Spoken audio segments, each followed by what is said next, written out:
And Connor Nute, Parker Kelly with you. Happy Friday, Nashville. We are broadcasting live from the Busy Bee Plumbing, Heating, and Air Conditioning Game Nashville Studios, home of the $99 yearly Beehive membership, where the buzz is always about great service.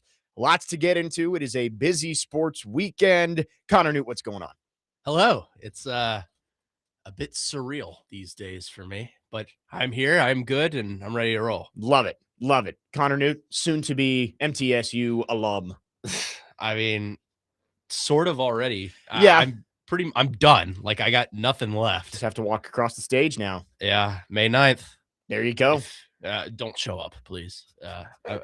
It's already going to be full enough as it is. We need everybody out there cheering on Connor. Trey can come. Trey can come.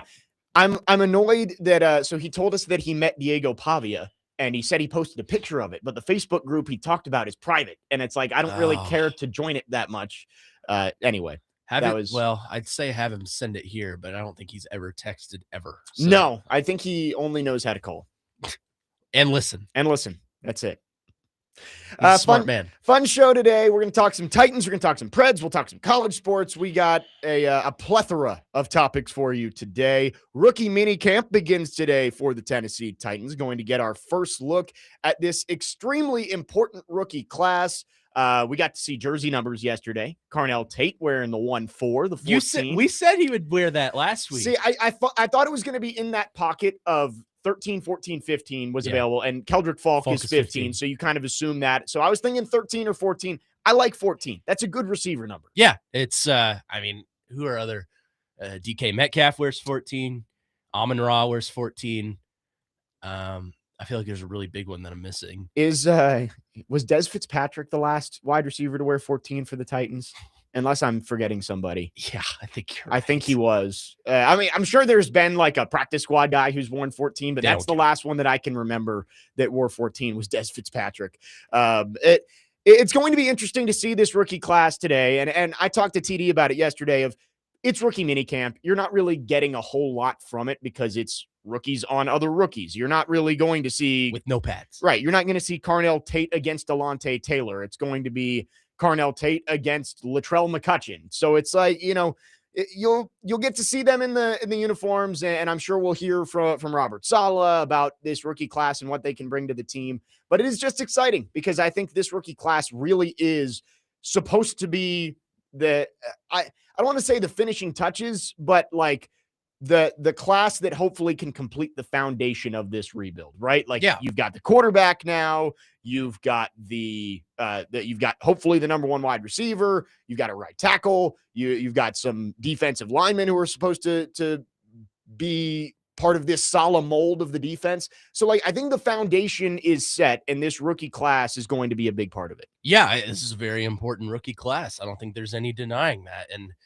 it's just a matter of you hope you've gotten the right guys at the right spots. And, we could talk all day about how we think Carnell Tate might be a reach. There's nothing we can do about that. But you're hoping that you got good value for picks later on. You're hoping the value you got for Keldrick Falk and the value you got for Anthony Hill are really good, because those are going to be pivotal pieces as you move towards opening a new stadium.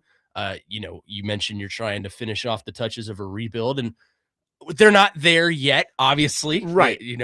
Their most recent season, they won 3 games. So we'll see what it looks like when they get on the field. But in terms of the production you're hoping to get from the guys you just picked up, you hope that this is the class, even in the later rounds. Like, I really like the Pat Coogan pick. Yep. Do I think he'll be the starting center this year? Probably not, just because I think they like Schlottman in that spot. But, I like Pat Coogan. Thank you. There you go. I like the Nick Singleton pick, and you hope that he's going to be a good driving force of your offense moving forward. It's an important class, and I think you need to see, first off, we got to see what they look like on the field. We all thought Des Fitzpatrick was a good pick in the 4th round. I did not. Did you not? I wanted Amon-Ra. Yeah. Well, as did I. I am not an expert in personnel, but I got that one right. John Robinson didn't. No, and Des Fitzpatrick, I mean, we brought him up just because of the number, but it is just an example of how quickly things can fall apart if you don't make the right picks. At least he was a day 3 pick, but yeah, but he was early day 3. Yeah. They traded up to get him too, which was, Anyway, but it shows you how fast a team can fall apart when you don't get the picks right. They've had to tear this down to the studs because you've had the cupboards were bare from the 2020 through the 2023, besides like Skoronsky. Those 4 classes were basically nothing. You're hoping that these last 2 classes and a little bit from the 2024 class, like JC Latham, you're expecting to be a pillar of this team. Very important player. He needs to take a step. But these 2 classes, we have seen how fast things can get better when you get one class right. Look back at the 2016 class. The Titans were not good. They had the number 1 pick that year and traded away. But they got Jack Conklin to finish off the offensive line. You got Derrick Henry. You got Kevin Byard. And that one class and a couple of veteran moves, DeMarco Murray, getting some guys in on defense, got you to a 9-win season the next year. You went from 3-13 to 9-7 in 1 year. Now, I don't think they're going to triple their win total this year, but I think they could double it. You can look and say that these 2 classes, if you get contributions from Femi and Kevin Winston and these rookies, Carnell Tate and Keldrick Falk, you could really see this turnaround happen quickly over the next 2 years, but you got to get the picks right. So I'm excited to see this rookie class for the first time out on the field in uniform, and you really hope that this can be part of the driving force to get this team back to being competitive. Yeah, and right now, as far as our GM is concerned, the GM is concerned, obviously we got to see this class on the field, but through his 2 drafts, there's only 1 pick right now that I don't really feel good about developing. That's Femi Oladejo, which is not great because he's a 2nd-round pick. Yeah, you want some value there, but that's a pretty good hit rate based on what we've seen him do. Yeah, and it's still early, right? And you could say that both ways, right? It's early on Cam Ward, and Cam Ward is the linchpin of all of this, right? Like if Cam Ward doesn't succeed, everything kind of falls apart. Yeah. But I think you look at last year's class and you say, Cam Ward's shown promise. Kevin Winston has shown promise when he's been healthy. Chimdike was an all-pro as a returner his rookie year. Ellick's shown promise. Marcus Harris has shown promise. Jackson Slater is expected to compete to start on the offensive line. So you're right. Last year's class, it's early, but I think you feel good about a lot of those guys. But you could say the same thing with Femi. Yes, it was disappointing that he only played 6 games last year, and even when he was on the field, he didn't really make much of an impact. But it's early, and the way Robert Saleh and Mike Borgonzi have talked about Femi Oladejo makes me think that they believe he is going to be a hit for this team. Now, he's in a good situation. He's got to go prove it. But I think when Robert Saleh was first hired, I was wondering if he would be a fit in this defense. And Robert Saleh has made no bones about it. He said, Femi Oladejo is going to be able to play in this defense. That's what we scouted him for coming out of UCLA when he was with San Francisco. So I do think last year's class is going to be very important. You need to see a lot of those guys take a step this year. Yep. And I think there are guys even before that need to take a step, like JC Latham and guys like that. But you're right. The youth overall is the important driving factor for this team, because who's going to be playing in that stadium 3-4 years from now? I mean, Jeffrey Simmons may still be around, but you're not going to have Tony Pollard in that stadium, and you're not going to have guys that are older. I don't know if now I'm blanking on his name. This is great radio. Thank you, everyone. John Franklin Myers. Yes. I don't know if he's going to be around just because of his age. I don't know. It's the youth that's going to be the one that's the driving force of the momentum of the team, ticket sales, overall attendance. Yeah. You got to have some hit rate on the youth. And right now, I think, obviously, again, we haven't seen this class take the field in an NFL setting, so we'll see. But right now, on paper, I think you feel pretty good about the young momentum going forward. So no, and you're right that the veterans they brought in this offseason are going to help you not go 3-14 this year, right? But if you want this team to get back to being in the playoffs every year, it's going to have to come from the draft picks that have been made last weekend and the year before. I think you feel good about a lot of them. And Mike Borgonzi, yes, they went 3-14 last year, but at the very least, you look at Mike Borgonzi and you say, the process is there, right? Like they are making picks that make sense. They're not reaching. And a little bit. The Carnell Tate one, I struggle to call it a reach when we've basically been told that teams directly behind the Titans wanted Carnell Tate too. Yeah. So like, I think in terms of this year's draft, he wasn't a reach. but he's not your prototypical 4th overall pick wide receiver. Right. But I think you look at what Mike Borgonzi and this front office is doing, and it makes sense. And that's more than you could have said for the last staff that was in there. So we'll see. Obviously, it feels like a football staff. Right. It's nice to Robbie said this the other day, and it's like having adults in the room with the coaching staff and the front office is great, because it's just like, all right, you don't have to worry about them coming in and just knowing how to do their jobs, right? Like that's the biggest thing, is that they come in and it's not like they're learning, right? Robert Saleh's done this job before. He has to prove that it was more of a Jets issue than a him issue in his first outing when he went 20-36. But you've got people who have done this before and seem to be competent.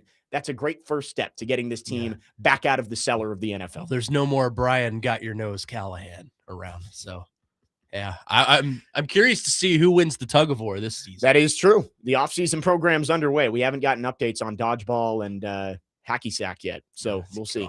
615-737-1025 is the phone number. If you want to text or call our phone lines, driven by WilsonCountyHyundai.com. You can also chime in the YouTube chat at The Game Nashville. We will keep an eye on that as well. Lots to get to on the show. Coming up next, we are talking about the foundation of this team.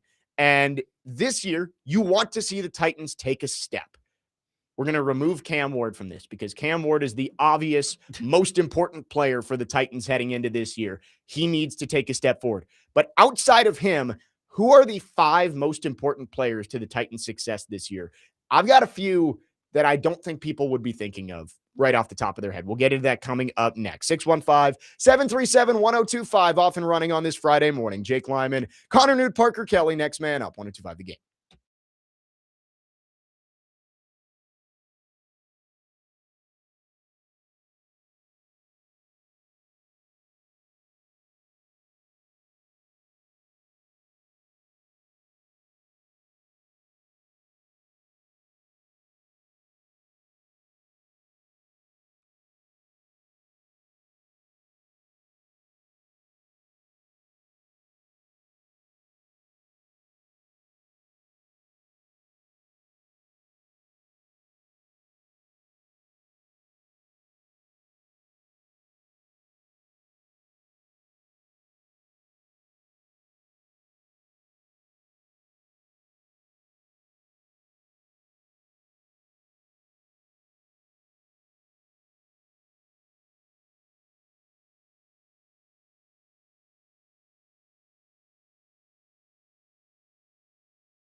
Today, the Nashville Sounds take on the Norfolk Tides, the AAA affiliate of the Baltimore Orioles at First Horizon Park. First pitch is scheduled for 6:35, and you can catch all of the action on 94.9 The Fan, presented by Family Leisure and Social Cantina. Jake Lyman, Nute, Parker Kelly, next man up, 102.5 The Game. Is this just the official LFL program now? Is that what we're doing? It is. I think outside of TD Thursdays, we get Ella Langley every show now.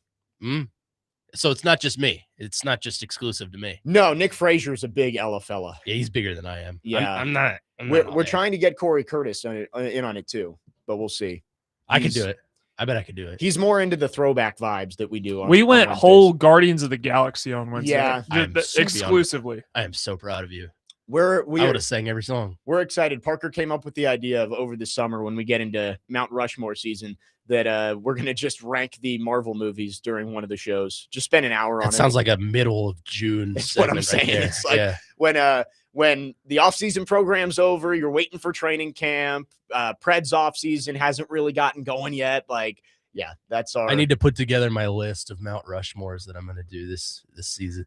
I don't know what's going to happen for me this summer, but we'll see. So. Well, speaking of kind of Mount Rushmores, we're going to look into the Titans here who need to take a step forward in 2026. You've won 6 games in the last 2 years. They've got to start showing proof of concept that Mike Borgonzi's players are the right ones and that Robert Saleh in year 1, that he is going to be the right man at the wheel to lead this team back to being competitive. So outside of Cam Ward, because obviously, Cam Ward is the most important player on this team. No. He's the quarterback. He heading into year 2. I've said it before. If this team is bad again, and by bad I mean like 2 to 4 wins, it's because Cam Ward didn't take a step forward. Like that. I think that is the only way that this team isn't markedly better with the coaching staff and the players you brought in. But who are your 5 most important players outside of Cam Ward that will lead to the Titans having success this year? I'll go first here. I think Carnell Tate, for me, is right up there. If he is not, at the very least, a productive wide receiver as a rookie, and by productive, I mean 800-plus yards, right? In a 17-game season, 800 yards is like 45 yards a game or something like that. You got to get a really productive year out of Carnell Tate to be that running mate for Cam Ward. J.C. Latham, number 2. Yep. He needs to take a Peter Skoronski-like jump. We'll talk about it a little later, but like Skoronski, they just picked up his 5th-year option. You got to have no doubt that you're picking up J.C. Latham's 5th-year option after this year. He's got to prove that he is going to be your right tackle of the future. I've got a couple of vets here that I don't think people are talking about enough, but if they're good, it makes this defense maybe towards the top of the league. Alontae Taylor. If he can be a true cornerback 1, this team is going to be a whole lot better. That doesn't mean he has to be an all-pro, but he has to be a guy that you trust to guard the other team's wide receiver 1 every single week. Mm-hmm. If he is that good, the Titans defense will take a big step because I'm a little bit worried about the depth in the secondary. Jermaine Johnson, I've got on this list because, again, you've got pass rushers, but on the outside, I don't know if I believe in any of them to be super productive this year. If Jermaine Johnson in a contract year is a 9, 10, 11 sack guy, which it's high, it's a high bar.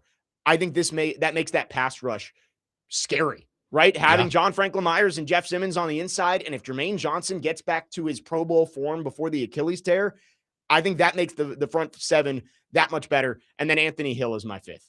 If he steps in and is a green dot linebacker that Robert Saleh can really build the front 7 around, that I think this team's going to be good. So those are my 5. I know there are other ones, like people will say, what about Simmons? What about Skoronski? They're all important, but I feel like they're proven commodities of like, I know what I'm getting out of them.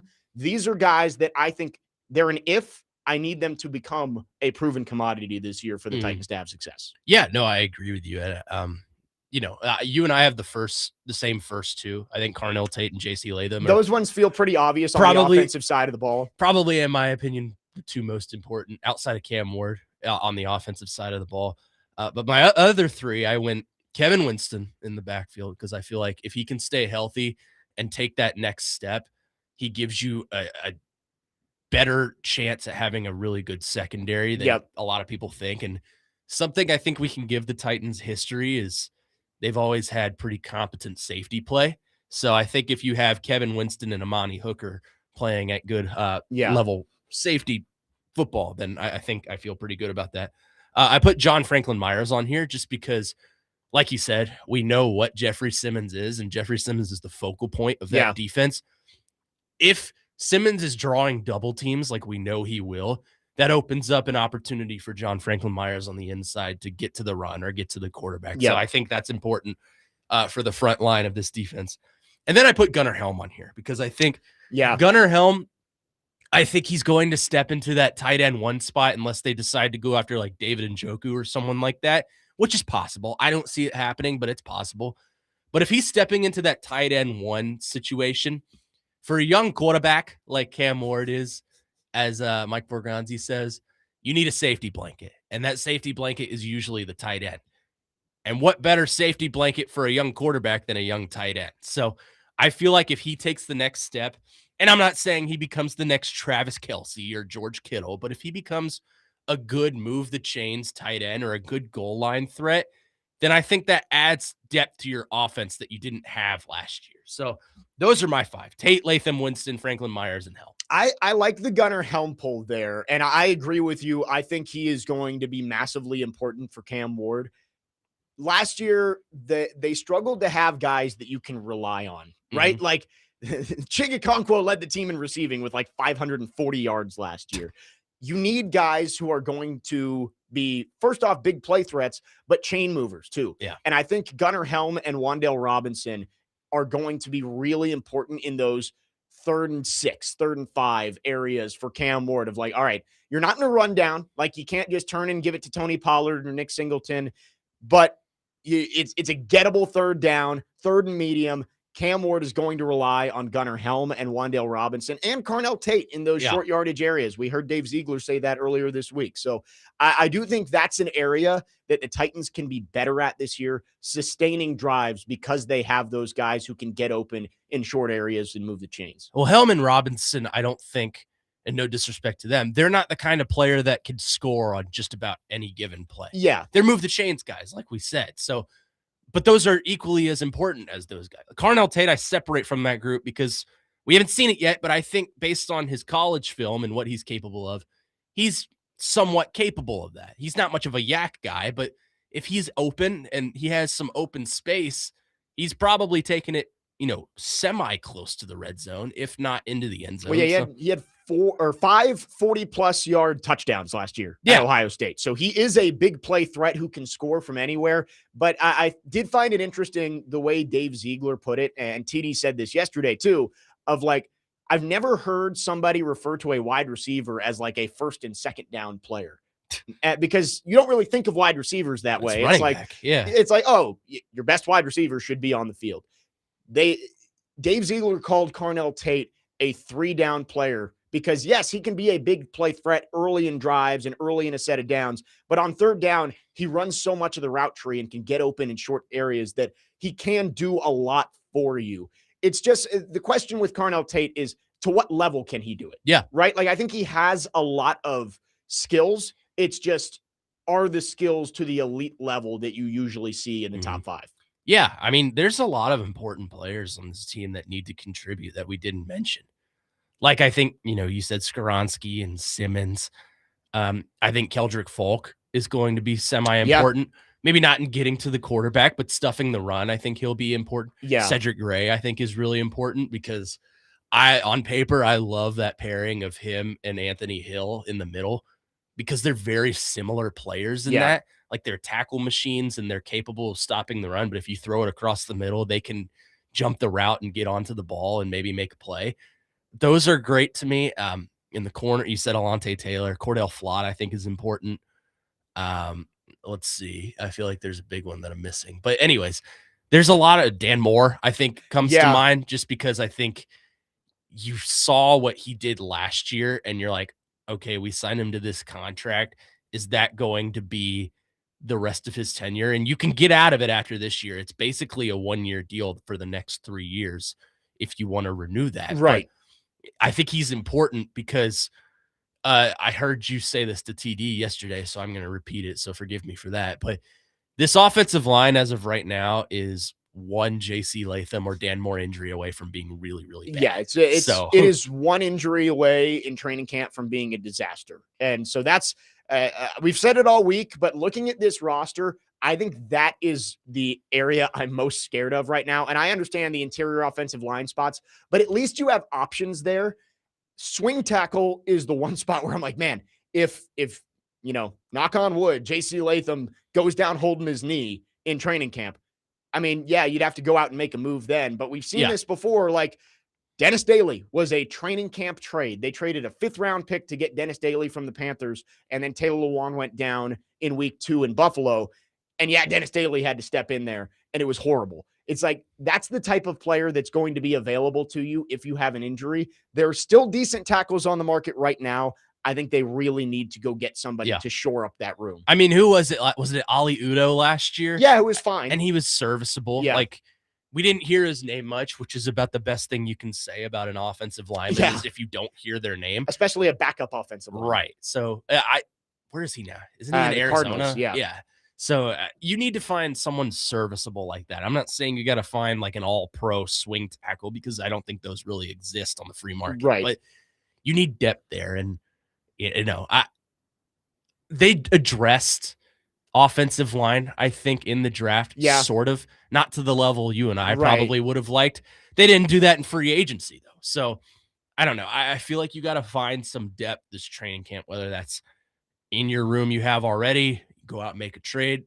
It's important because you don't want to get your young quarterback killed. No, on paper, this offensive line is worse than last year, but there is promise with some of the young players improving that maybe it kind of falls into place, right? If Jackson Slater does develop into a starting level right guard, maybe that's a better long-term option moving forward than just signing a 1-year Band-Aid veteran.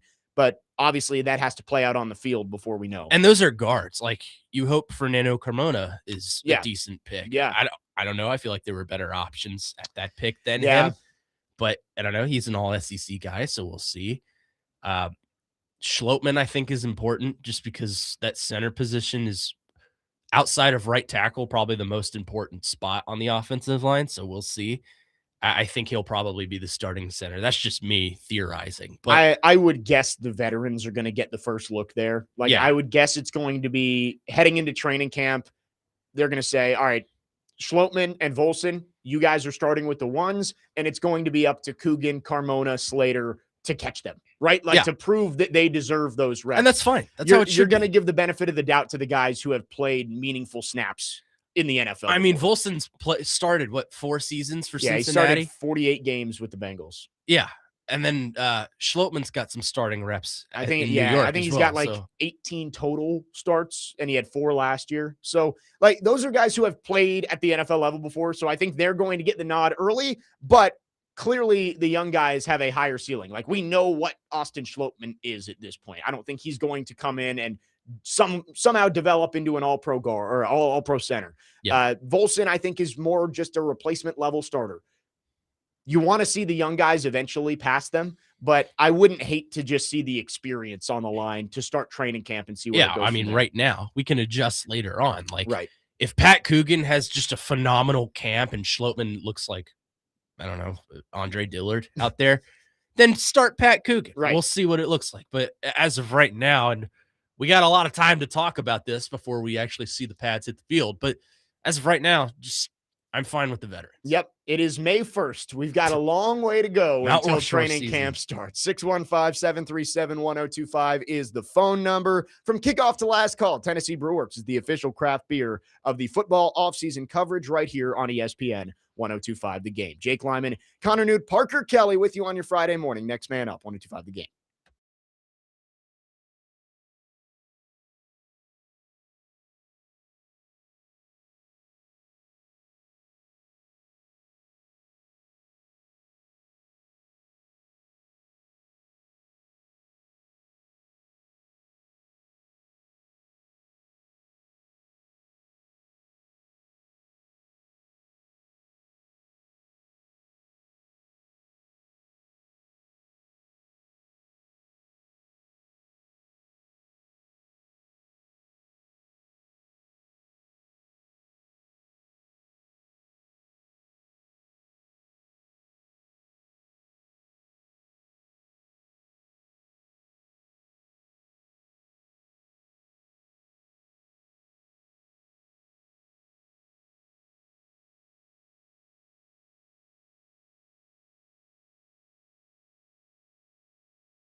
Celebrate Cinco de Mayo early with 102.5 The Game at Social Cantina in Germantown tomorrow. There will be music from 3 to 6 p.m., drink specials, swag giveaways, raffles, and patio party vibes all day long. Grab your crew and celebrate Cinco de Mayo the right way at Social Cantina. Jake Lyman, Connor Nute, Parker Kelly with you What on a your Friday banger morning. that is. That's original Tate right there. That's good stuff. Yeah, I was going to say that sounded older.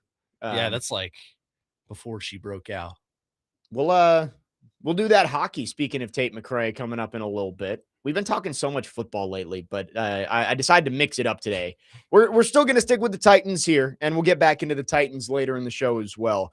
We were going through the most important players for the Titans to take a step this year, and I was just thinking about it like the defense. I like the starters they have on defense, with the exception of a question mark at nickel. Right? Like it's Marcus Harris is probably the starter there. And Mike Borgonzi gave him a little vote of confidence after the draft when he was asked why they didn't take anybody in the secondary. But you look up and down that lineup and there's promise. I mean, we've talked a ton about the defensive line and how deep it is. And now you've got top line options with Simmons and JFM and Keldrick Falk and Jermaine Johnson. But I really like the linebackers now with the addition of Anthony Hill. I think Flott and Taylor are solid outside corners. You mentioned Hooker and Winston. I do think that defense is going to have potential, but it's about staying healthy. This team is still lacking the 25 through 53 on the roster being built up.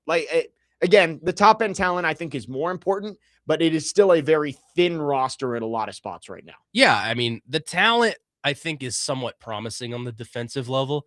What's promising to me about the defense is the play calling. And obviously we know who's calling the plays. It's Robert Saleh, but I think the underlying factor here is you have Gus Bradley as your defensive coordinator. And I know he's not calling plays, but he's still going to have an input. And let's not forget, both of those guys are key contributors to one of, if not the best defense of all time in the NFL, is the Legion of Boom. Yep. So I think you have some proven play calling on the defensive side and the offense too. I mean, you like the idea of known churchgoer who I saw at Easter Sunday Mass, Brian Dayball. Yeah. And I'm not going to out where it was because I don't want people showing Yeah, that up, is true. I saw him at Mass and I didn't want to bother him. That's so funny. He was with his family, but I was like, it's Brian Dayball. That is to my dad during the communion. But anyways, you feel good about play calling on both sides of the ball. It's just a matter of, can the talent on both sides live up to that? And I think that's kind of the derivative factor of this conversation right here is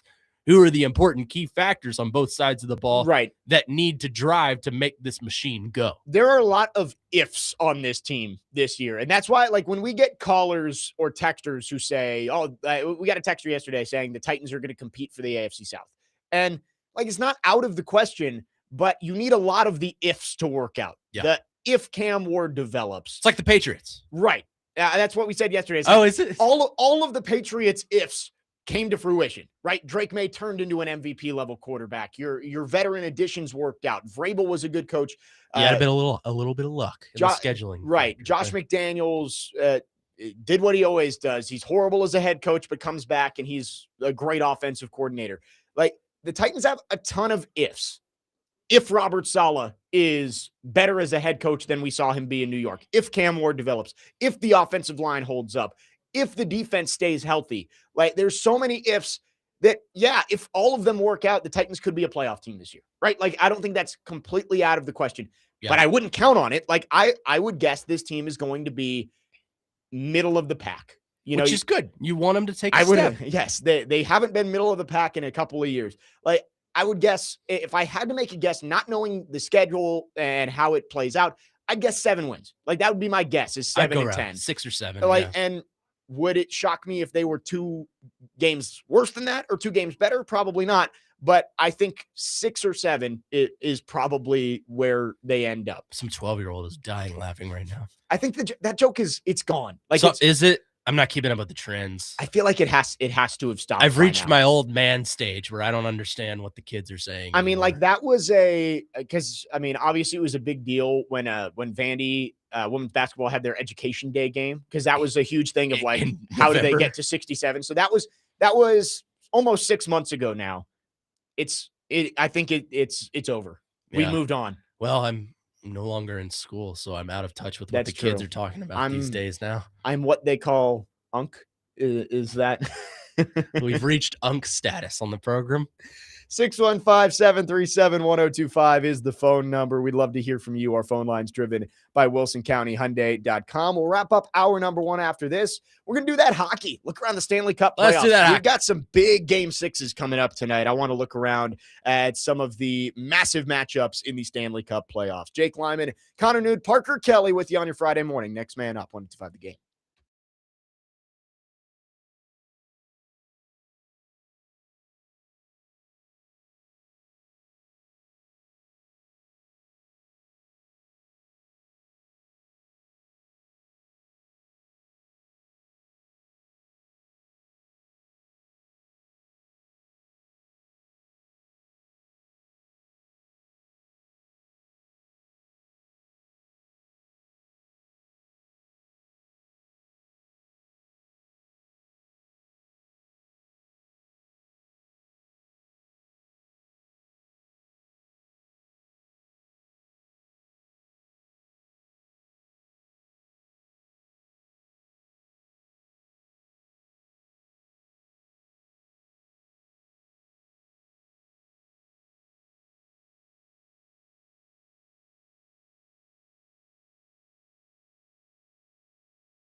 Next man up, 102.5 The Game. Jake Lyman, Connor Nute, Parker Kelly with you.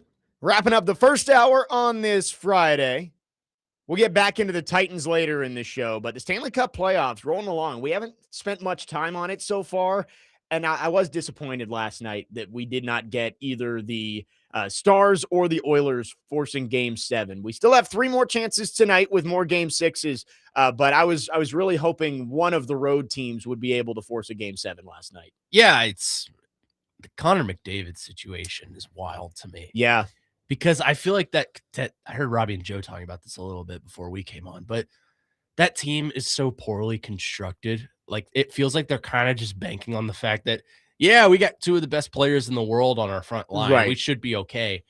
And then they're just kind of average. And it's yet another year we can chalk up and say McDavid hasn't won a cup. So I don't know. I feel like he should have gone elsewhere when contract situations were getting dire, but I don't know. Not my decision. I'm not that Connor. I wish I was, but I'm not. Yeah. And yeah, being Connor McDavid would be pretty fun. And I'm with you. I want to make like a Mike Trout comparison, but I know that's not fair because like the Oilers are in the playoffs every year and they've gone to the Stanley Cup final twice, but they like, unless Would you CP3 win, be fair? unless you win the cup, like does it really matter? And you say like, man, he should have gotten out when he had the chance. We've been saying that about Mike Trout for a long time. It's like, man, he's been the Maserati sitting in the shack for 15 years now and has played one playoff game? Yeah. I think he was in the wild cards. It was back when they did the wild card game. Yeah. So I think he played one wild card game and that was it. And so it's just like these superstars, you can have them and they can be great players, but unless you build the right team around them, it doesn't really matter. And we saw that this year with the Oilers. So my advice to Paul Skeens, do not be Connor McDavid. Hey, the Pirates are at least like they're fine this year. They're lost 4 in a row. Oh yeah, that's true. Did you the Cardinals tweet yesterday was phenomenal, by the way. Yes, it was. The sea shanty? No, it's a VeggieTales reference. Oh, was it? They are the pirates who don't do anything. That's the name of the song. That's why they put it out there. That was really well done by the Cardinals. Congratulations. Got to go hat tip. Yeah. But no, I just think with McDavid, they're just going to keep trying to build. And can they finally get a goalie who's good enough in net? And because obviously, they had Skinner for a while there. They tried to flip things around. It really has just not worked out there.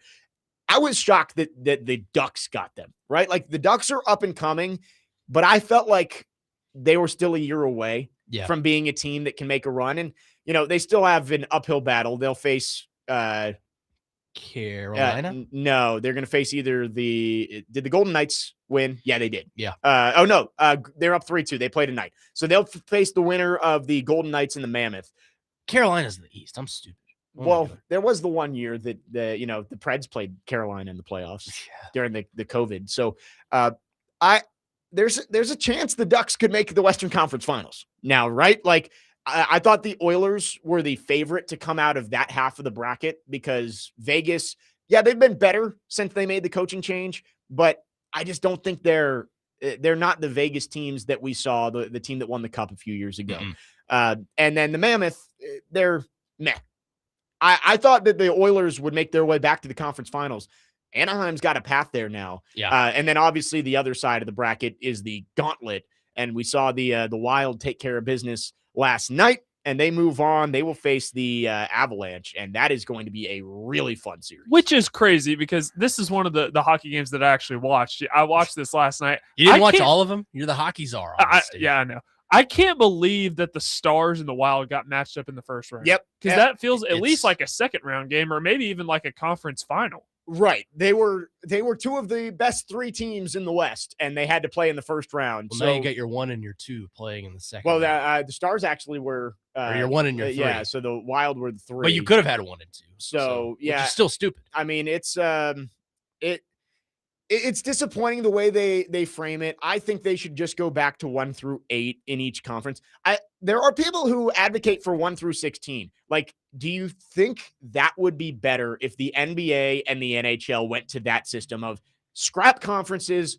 Like, we can travel wherever we want. You're East, you're West. Like the the Preds had to play Vancouver in a first-round playoff series, so clearly it's not a regional-based thing. Yeah. Go 1 through 16. So, like, the Avs would have played, I guess they would have played the Kings still. Yeah.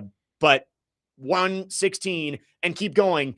And I think that would lead to better series down the road instead of getting Wild and Stars in the first round. Yeah, but you're talking to old man Connor Nute, who hates anything that breaks away from tradition. And I think you need parity across all of your major sports. Like, you look at the NHL, obviously they do East versus West. The NBA does East versus West.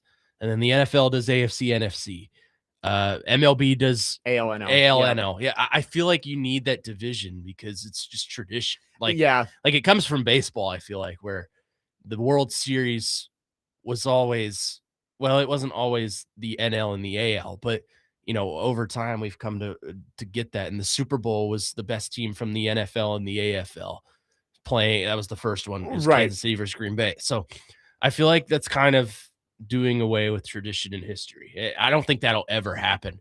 I feel like the NHL just needs to go 1 through 8 on both sides. Yeah. Because I feel like I don't think they're going to change it, though. Nope. I think the NHL likes it, even if the fans don't necessarily like it. Well, that seems to be a common theme of organizations liking to change things that the fans hate. We're going to get into that coming up at the top of the hour. Tonight, 3 Game 6s. Lightning Canadiens has been a really fun series. Lots of overtime games. And then Sabres Bruins. I'm really rooting for Buffalo. I am too. Right? Like the Preds, not in the playoffs this year. Sign me up to be a Sabres fan right now because that city deserves happiness. They got to win tonight. They deserve some joy. They have to win tonight because if they get a Game 7 in Buffalo, that has an all-time Buffalo sports moment written all over it. Yeah, that just screams double overtime heartbreak for the city of Buffalo if it goes back there. Thank you, Mike. I am all on board the Sabres train, the Sabres mafia. Like Sabres and Flyers. That's where my heart is right now. Yeah, I like Philly. Because Philly's been so bad for so long. I'm not a huge fan of like Philly sports fans, right? Like I'm not either. I'm not there's no I just love their mascot. Yeah, Gritty's the best. I mean, he body slammed the Penguin from 3 stories. Philly may have 2 of the best mascots in all of sports. Philly the Fanatic and Gritty. The Flyers posted a video after they won game 1 or 2 or something like that, and it was Gritty making sure that Penguins fans get home safe, and he's just chasing down a hallway. No, and they're all women. I do like Gritty, but I'm rooting for the Sabres. It's in Boston tonight. That's going to be a really fun game. And then Golden Knights Mammoth is the late night game. That one again. That other side, the Pacific side of the Western Conference bracket, doesn't excite me all that much. Yeah. I will say, as 814 says, the Ducks are giving 2017 Predators vibes. Like they just won their first series since 2017. Right. I can get behind rooting for the underdog there of Anaheim to get through, but I feel pretty safe. And it is hockey, right? There's no guarantees, but I feel pretty safe to assume the Western Conference representative in the Stanley Cup Finals is going to be either the Wild or Avalanche. Like, I just think those 2 teams are a tier above Anaheim, and the Vegas, East is wide Utah. open. The East is completely wide open. You've got Philly moving on. You've got are any of those other series decided? The Hurricanes. Yeah, the Hurricanes swept the Senators. Yeah. I do like Carolina. Like, they're always the team though that gets so close and then just can't break through though.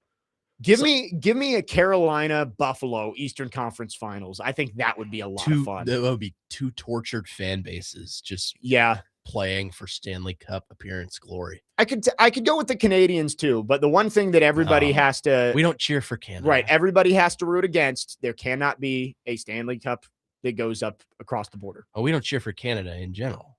Yeah. This is a hockey is an American sport now. Remember this. Yeah, that is true. Remember this. The Canadians don't get the Stanley Cup. There's only 2 left, right? No, 1. There's only 1 Canadian team left. It's Montreal. It's the Canadiens. Yeah. And we'll see. The Habs, which I never quite understood why they're called that, and no one will explain it to me. But they're French up there. Who knows? The French are so weird. They make good French toast. That's about it.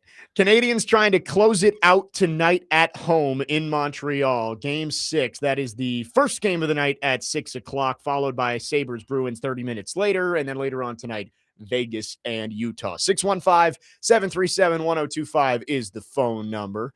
A couple of texts. 0899 says keep the top 3 in each division and 2 best teams after that to get in, and then seed those 1 through 8. So I like that idea from 0899 of you can use this system to choose the teams, but then seed them 1 through 8 instead of the division winner automatically getting the wild card team. Yeah. Right. So the Stars would have been the 2 seed instead of basically being the 4 seed, I guess.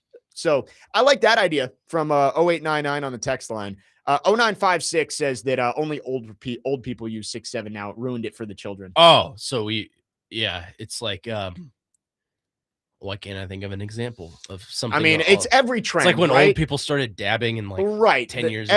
Every trend for middle schoolers gets ruined when adults start when the using parents it. figure it out. So maybe we should start using it older people should start doing it faster. That way we get through these quickly. Yeah.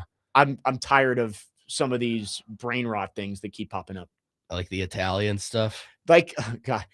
Has Fraser explained that yet? Yeah, no, we need him to ask do him. that. Yeah. Have you fallen into the rabbit hole of the AI fruit videos? Yes. I've struggled with that at Of the times. plots that I just can't explain It's over just, radio. I mean, it's fruit soap operas, basically. Yeah. 615-737-1025. 1 hour down here on this Friday. Connor Nute, if there's one person I know is going to have strong feelings about the NCAA tournament expanding to 76 teams, it's Connor. So we're so honored. We're going to get into that coming up next. And if March Madness expands, which it looks like it's going to, is the CFP right behind it moving up maybe to 16? Danny White said maybe 24. We'll get into all of that coming up in hour number 2. Jake Lyman, Connor Nute, Parker Kelly, next man up, 102.5 The Game.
Next man up, 102.5 The Game. Second hour on your Friday morning. Jake Lyman, Connor Nute, Parker Kelly, broadcasting from the Busy Bee Plumbing, Heating, and Air Conditioning Game Nashville Studios, home of the $99 yearly Beehive membership, where the buzz is always about great service.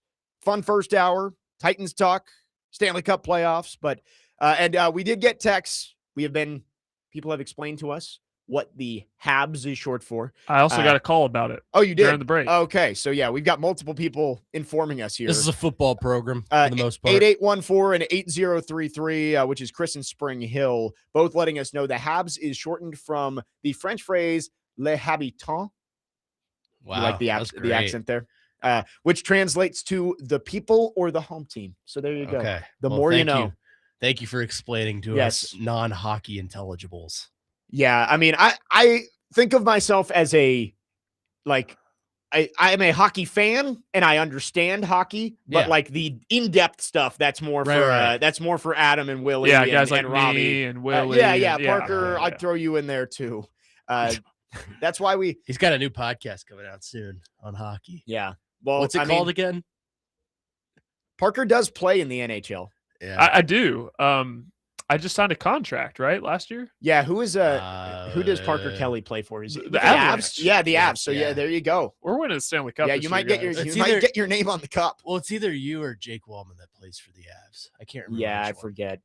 And one of you plays for the Oilers. I can't remember which one. Where's Max when I need him? Let's get into March Madness expansion here because this happened early in the week. Pete Thamel put out there that the final steps are now in place for the NCAA to expand the men's and women's basketball tournaments to 76 teams. And I know for a fact Connor Nute is not happy about this. Is anyone happy about I will just never understand it. I did see somebody said everybody on earth hates the idea of expansion except for two guys named Seth Davis, Seth Greenberg. They're like the only people defending this. Which I was surprised about Greenberg taking that right. stance. Well, I mean, I'm not surprised about Seth Davis. Seth Greenberg would have gone to the tournament a whole lot more if it was expanded to 76. He was the king of sitting on the bubble when he was the coach at Virginia Tech.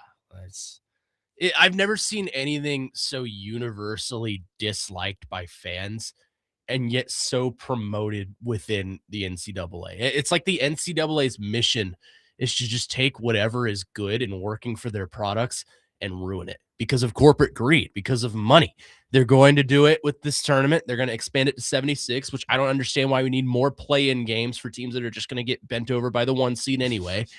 And then they're going to do it for the college football playoff, which I'll be forefront with you. I was against expanding to 12. I thought it was perfect at 4.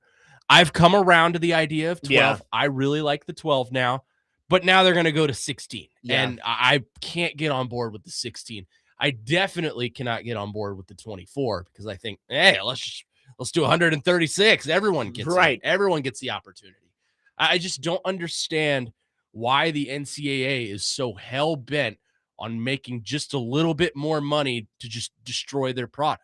It makes no sense to me. Yeah, I've tried to find a good frame for this discussion because most college basketball fans, the argument against expansion is it's great. Why would you change it? This is the most beloved sporting event in the country, right? Like, I'm not even a fan of the current play-in situation. Yeah. Like, I don't really watch the first. I watch it just because, it's fun. Right. It's on. And it's something to watch. And it's a little that Tuesday appetizer and that for Thursday and Friday. And they're usually decent games. Like that Texas NC State game this year was a really good game. Yeah. And, Texas obviously went on to the Sweet 16. So you can have a little bit of storylines. But if you expand that to, 8 more teams getting in now? 8 more teams getting in, but now you're going to have 24 teams playing in the play-in. That's dumb. Yeah. I think instead of looking at it as everybody loves March Madness, let's keep it the way it is, the NCAA has looked at it and said, everybody loves March Madness.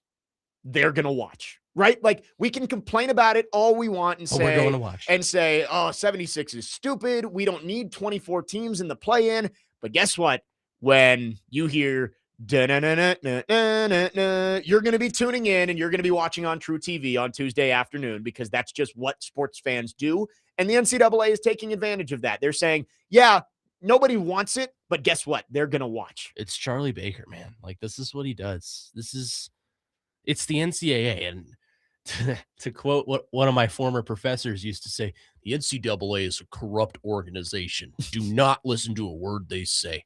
And I don't fully agree with that. I think the NCAA has done some good things. Like, I think they shut down that 5-for-5 rule pretty quickly, and that was a rule I didn't necessarily want to see in college basketball. So good on them. But it feels like nowadays they do more wrong than they do right, and this is just yet another example of let's prioritize corporate greed and ad placement and the viewership money we're going to bring in over the actual product. And, I for one, am not super excited to see UC Irvine and San Diego State play on a Tuesday afternoon for the opportunity to get bent over by number 2 seed Florida. That's just me, but I don't know. I feel like a lot of people share that standpoint. Yeah, and I think everybody seems to be universally against this, especially because I don't understand it. Like, where are those teams coming from? Are you making what qualifies you to get into that bubble? Like, what seeds are going to have to play their way in? Is it just going to be the bottom 24 teams, including the automatic bids? So, like, it'll be 24? It would be seeds 11 through 16. Yeah, would have to play their way in, something around there. I might have not done the math right. But the thing for me is, am I going to have to watch like 15 and 16 Minnesota get the opportunity to make their way into the tournament just because of that's the format? Basically what it's going to be, right? This is not for the little guy. This is not for your Miami of Ohio's, even though, yeah, I mean, it helps teams like that get into the tournament, but this is for Auburn, right? Like, this is so teams like Auburn can get into the tournament and the 12th best SEC team can get in. I also wonder, how are brackets going to work? Like, and I guess this isn't the most important thing too, but like, are you going to be expected to guess what's going to happen in those 12 play-in games? Like, I'm not. I refuse. No idea. I refuse. I will not change. I will not bow down before a corporate entity. 4312. He says, I don't start watching until the Sweet 16. Well, that's your problem, man. That's I don't know if I've ever heard anybody say that. I think like Thursday is the Thursday and the Friday of the first round is the 2 best days in sports. Right. Like, the Sweet 16. Don't do drugs. The Sweet Middle 16 Tennessee. is better games, of course. Like, during the round of 64, you do get some stinkers. You get some games where it's like, man, this game's been over for. Yeah, and it's usually your higher seeds. Like Florida, who'd they play? Yeah, whoever. They won by like 50. Right. You win by 100. But there's always a chance because it's March Madness. And it's like, I love that Thursday and Friday.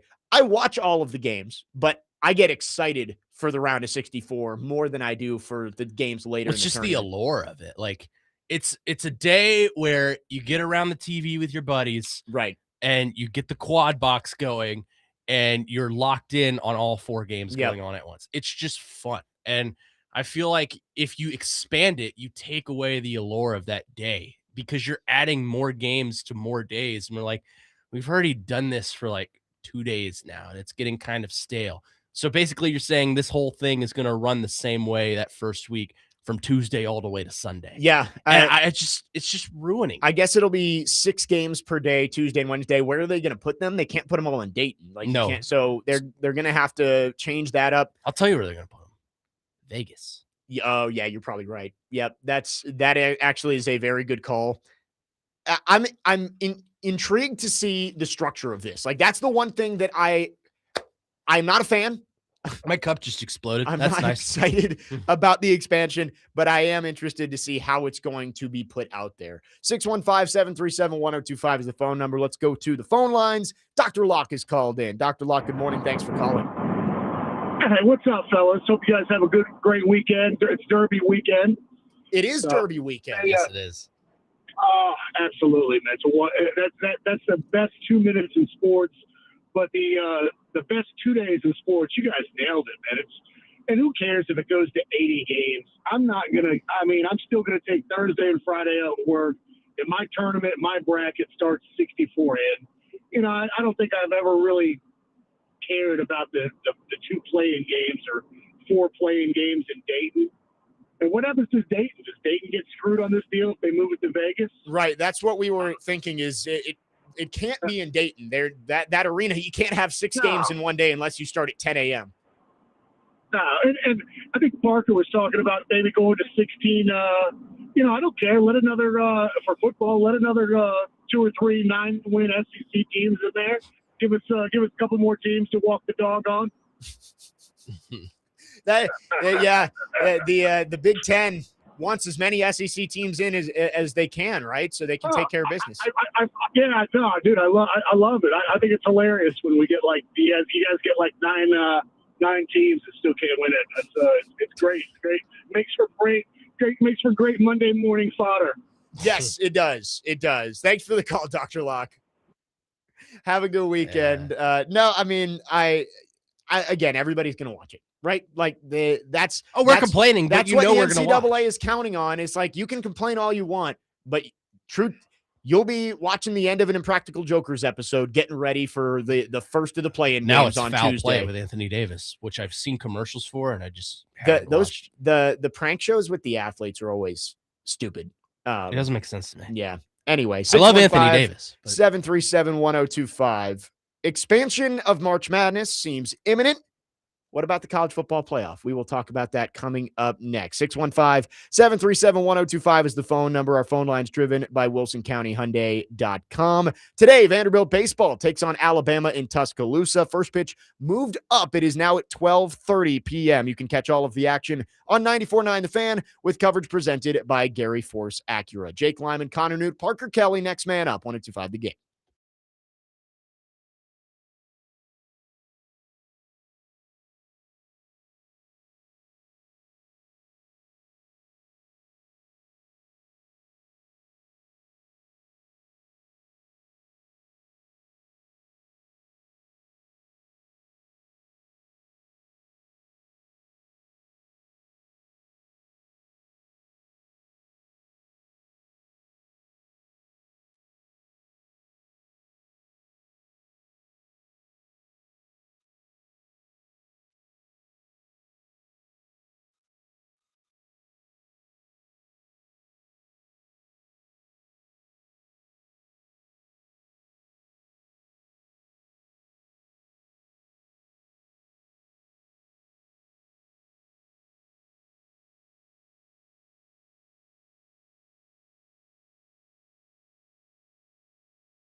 Next man up, 102.5 The Game, Jake Lyman, Connor Nute, Parker Kelly.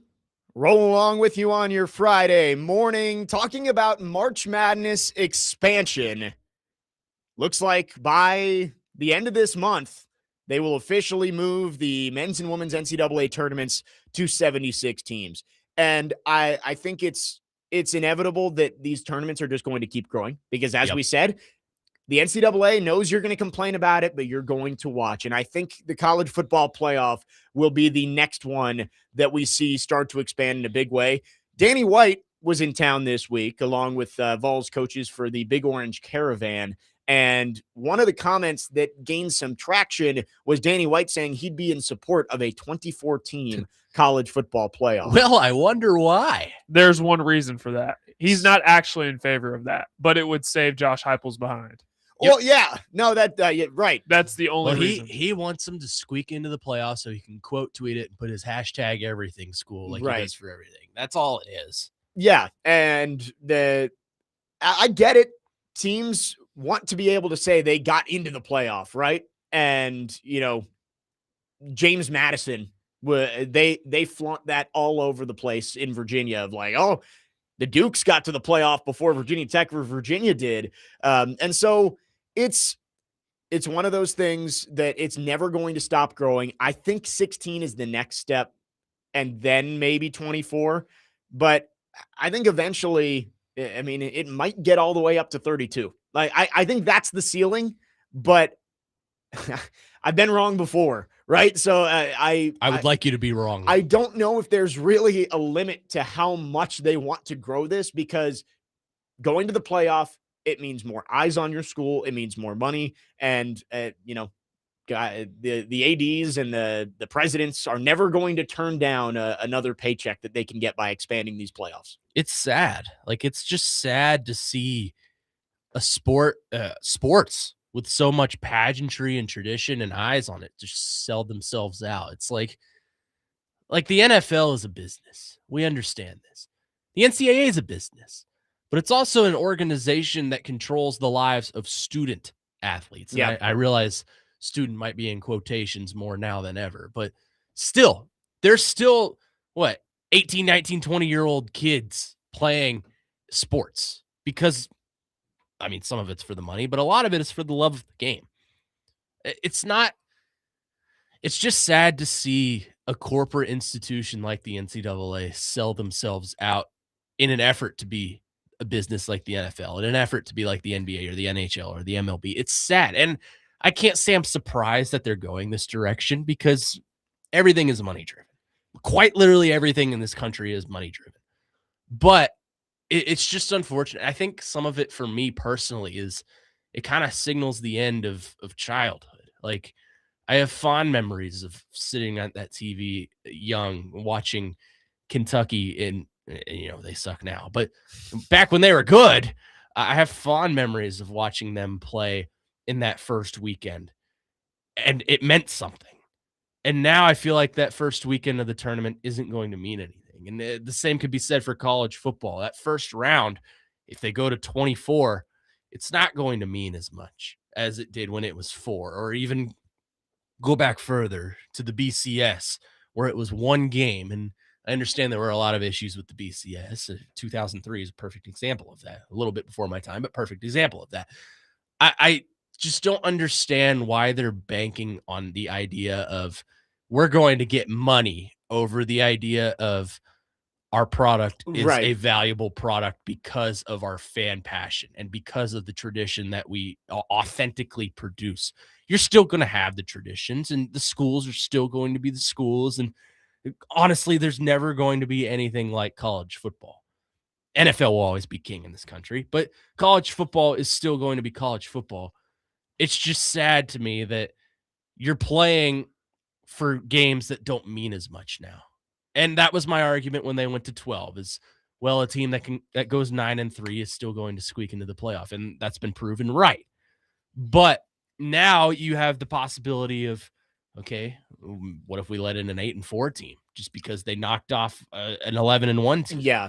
It's unfortunate. Yeah. You're bringing down the quality of the teams that get in. And I will say, though, you might get, if they expand the playoff more, you might start to get better non-conference games, right? And now the SEC is playing 9 conference games too. So these teams are going to be testing themselves more. It might make sense and I don't think the SEC would have agreed to go to 9 conference games if they didn't know 16 was coming sooner rather than later. Yeah.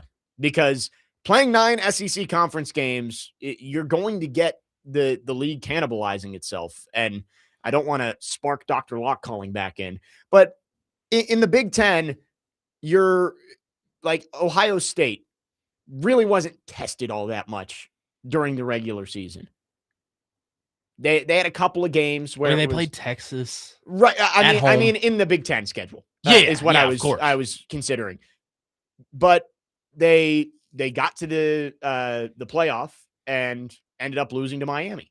And in the SEC, you're playing 8 games. We saw how much that cannibalized the league, and you ended up with just like a shelf of teams at 10-2, and almost none of them got in. So I think the SEC wouldn't have gone to 9 games where they know that their overall records as a league are that's 9 more loss or 1 more loss for each team, right? That somebody's going to have to lose those games.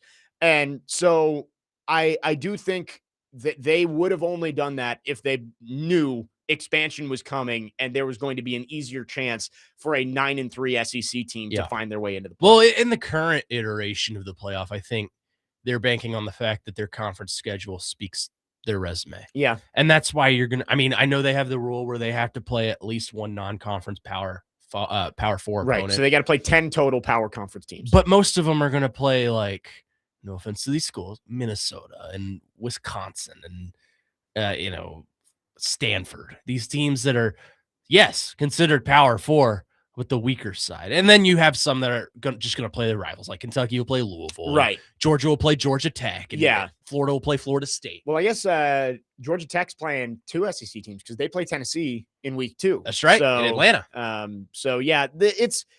The playoff is going to keep expanding. I think all these tournaments are just going to keep expanding because, again, there's more money to be had. And I like what you said about they're prioritizing the money over the product. I just think there has to be a balance, right? Like the NCAA has to make money, right? Yeah. They have to make money to be able to support college athletics and run these championships. But there's also a balance of keeping your product what people like. I think by going to 76, you are hurting that product for I don't know how much money it's going to make them. Right? I'm going to butt in real quick just to bring up something. You notice how Connor brought this up, but I don't think there is anybody. There might be a small minority out there that actually wants expansion. The 2 things that you never hear come up in these types of discussions are the fans and the players. Yep. What do the fans want? What do the players want? Those never, ever come up. Yeah. So what you're going to do is, people are still going to watch because it's March Madness, but eventually, where does the line stop? Yeah. Because they've been talking about expanding this thing for the last 30 years. We compromise at 68. Now we're going to 76. Where's the line going to stop? Yeah. Eventually, you're going to erode at the product, and nobody's going to watch. It's a very good point. Of 68 was strong for a while, and it was like, all right, if they expand, it's probably going to be a while. But now that they've actually done it, you've set the precedent that you can expand, and I think eventually it's going to just keep on growing. I mean, you look across the board, every sports league, professional or collegiate, has some sort of flaw. Like we always talk about how the NFL is king. The NFL's got some flaws too. Like I like the playoff format there. They fixed the wild card. It's a lot better now, but still, I feel like the NFL is reliant too much on playing these overseas games that no one really cares about. Yeah. The MLB, for example, they fixed the wild card there, but I feel like there's not enough teams getting in for the MLB. The Stanley Cup, we just talked about their playoff format. The NBA, no one cares about because they've got the play-in and they've got, no one really cares about the regular season, so why should I care about the playoffs? Every professional sports league has its imbalance, and I feel like the NCAA is trying too hard to be like a professional sports league, and little do they know they've got the biggest imbalance of all of them. So that's just comparison I have. You mentioned like the international games for the NFL. Like that is the fact that they're going to get to the point of basically every team in the NFL playing an international game every year is crazy. Well, And once they get to 18 games, I it's get gonna it. happen. You want it to be a global sport, but sending like the amount of travel that the 49ers are having to do this year is ridiculous. Here's the thing. I could understand somewhat if the 49ers were playing like the Vikings or someone like that, someone they don't normally see. Yeah. But They're playing the Seahawks. Or the Rams, I'm sorry. in Melbourne. Yeah. Yeah. It's a division, regardless, it's a division rival. Those games mean more to me. So I don't understand that. 615-737-1025 is the phone number. I think that's Dr. Locke. Yeah, who it just is. texted I'm going in. to put his contact in for you. 615-737-1025. If you want to text or call, we'd love to hear from you. Our phone line's driven by WilsonCountyHyundai.com. Let's talk some Predators on the other side. The Preds are gearing up for the offseason. The draft lottery is coming up next week, but still no news on the Preds general manager search. We'll talk about that. Could we see a decision come in the next week or so? I hope so. I think it's time for them to make a move there. 615-737-1025. Jake Lyman, Connor Nute, Parker Kelly, next man up. 1025 The Game.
Next man up, 102.5 The Game. Jake Lyman, Connor Nute, Parker Kelly with you. This is such a high school song. This is like a middle school, high school dance type of song. Yes, it is. I mean, this takes me back to like my freshman year homecoming or something like that. I'm trying to see if I can remember the number. Which is a great story. Have I ever told you this story? No. Well, I'm about to tell all of Nashville about this.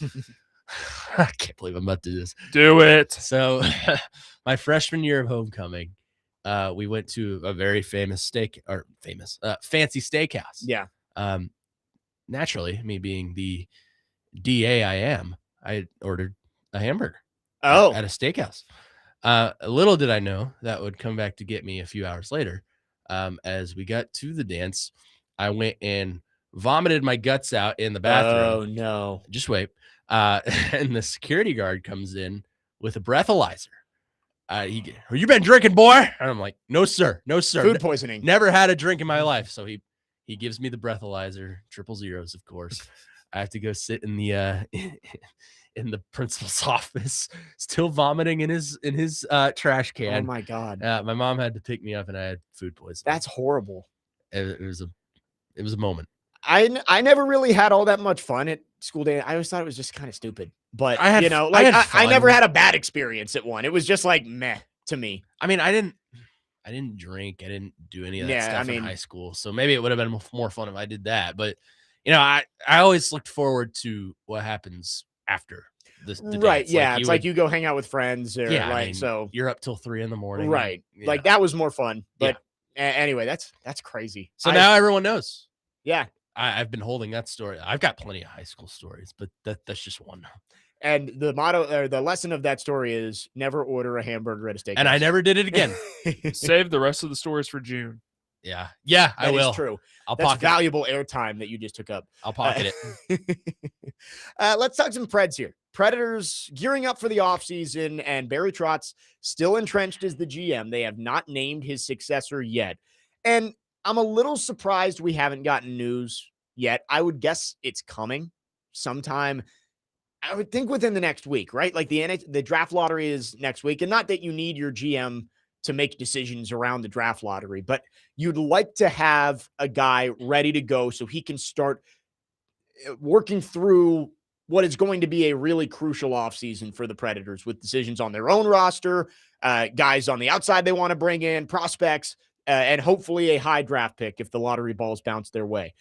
One thing that they said when they announced Barry Trotz was stepping down, and Bill Haslam said this, and they talked about it and said they wanted to have their line in the water first for this GM search. Well, lots of teams have fired their GMs, and now they've kind of started to catch up on this search. Was there really an advantage to this at this point? I know you have to be thorough and you don't want to rush it just to get ahead of other teams. You want to make sure you get the right person. But I'm just wondering if all right, you've had time for this. You've gone through this, clearly a wide search process. I'd like to see a decision made sometime soon. And I'd like to see it outside of the organization. Like, I don't want to see some loyalties just because, they've been loyal to the organization and they move their way up. That's great. Good for them. But you want to win hockey games, go out and find someone with a different mentality, because obviously your mentality that you've been using over the last 25 plus years hasn't worked. And that's, there's been success stories here. There's been moments. They went to a Stanley Cup final. They won the President's Trophy. They've been competitive. But right now they're in a situation where it's ran its course, what they've been doing.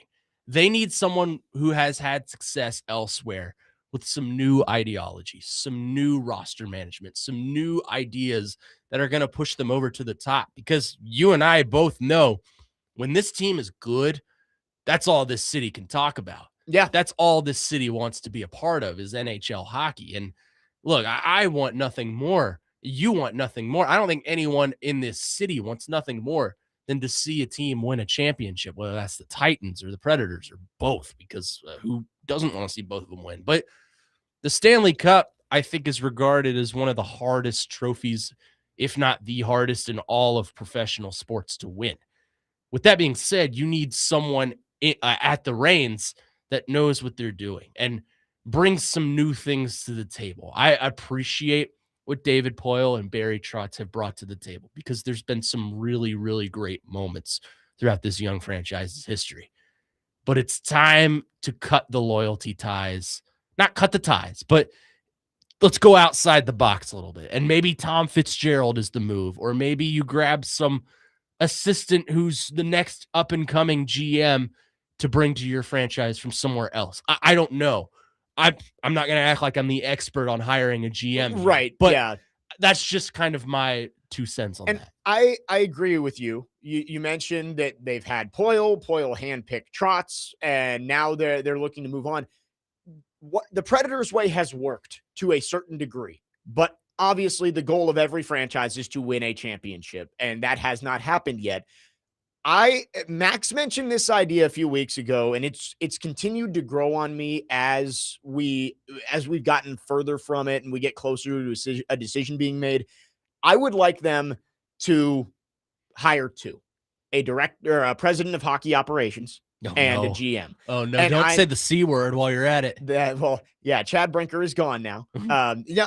Collaboration is what Yeah. you meant. I thought you meant Chad. I look at this and say, there are certain aspects of the Predators way that you want to keep. You don't want to completely throw away your culture that you've built up as an organization. This is a well-run franchise. Yeah. And I think everybody would agree with that the Predators are a top-line franchise from top to bottom.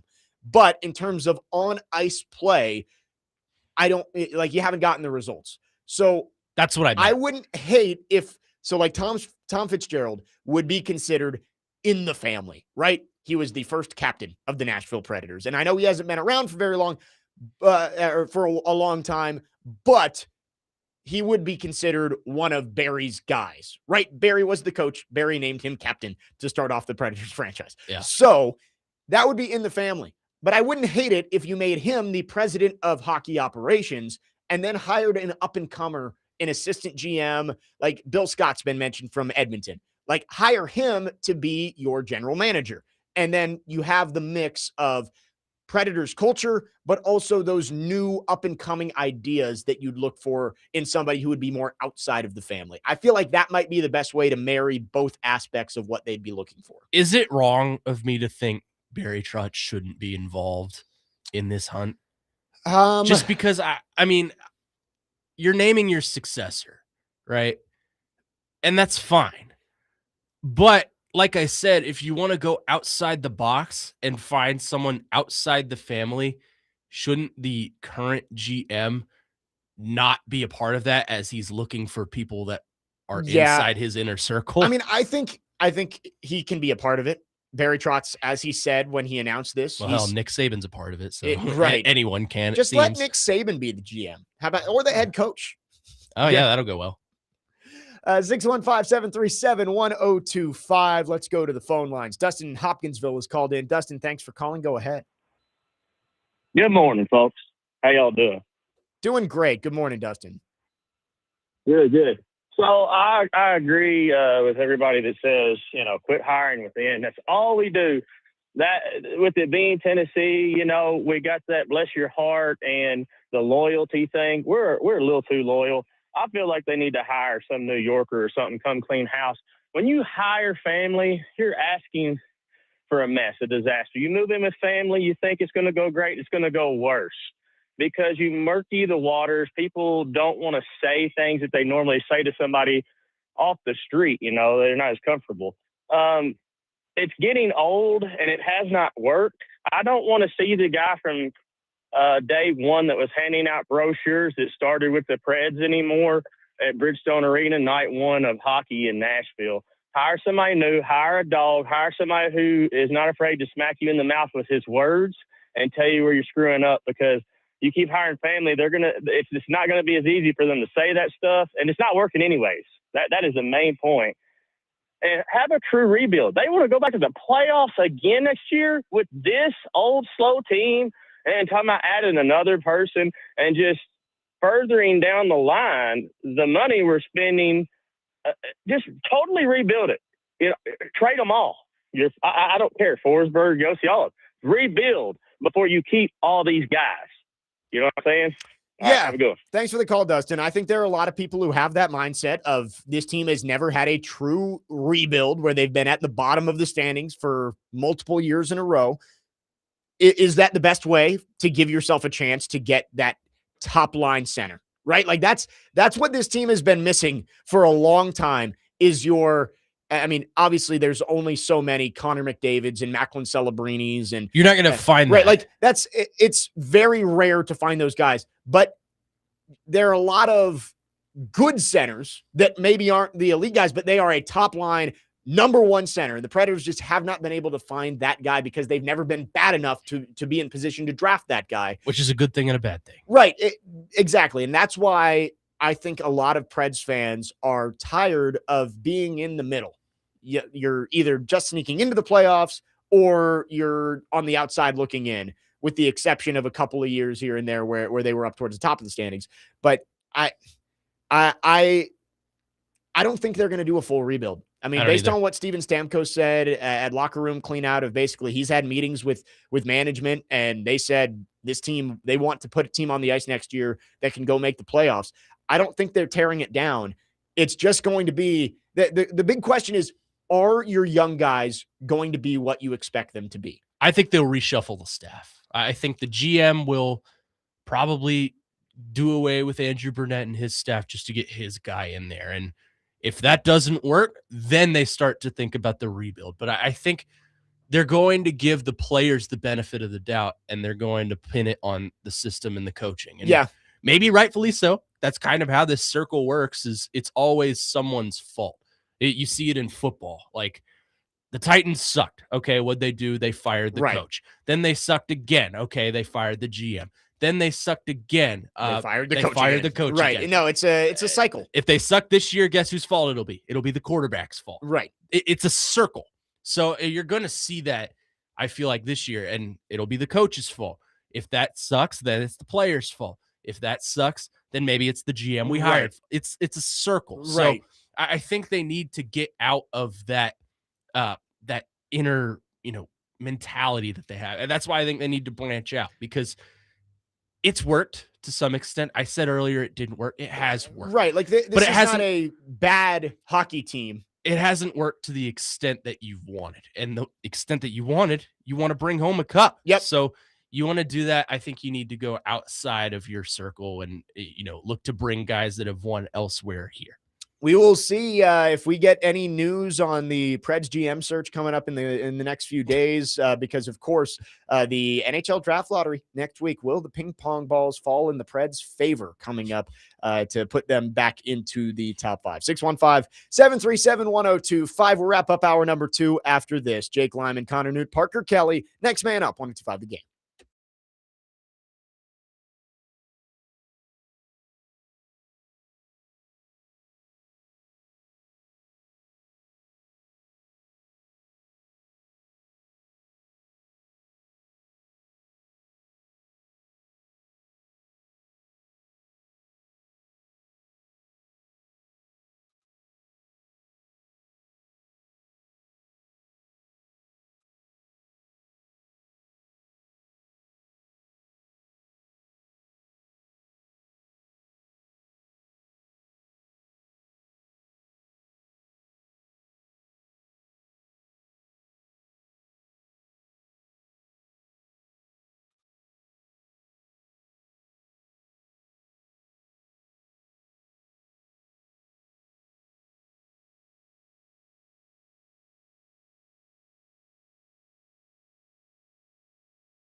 You're going to summon my mom with this one.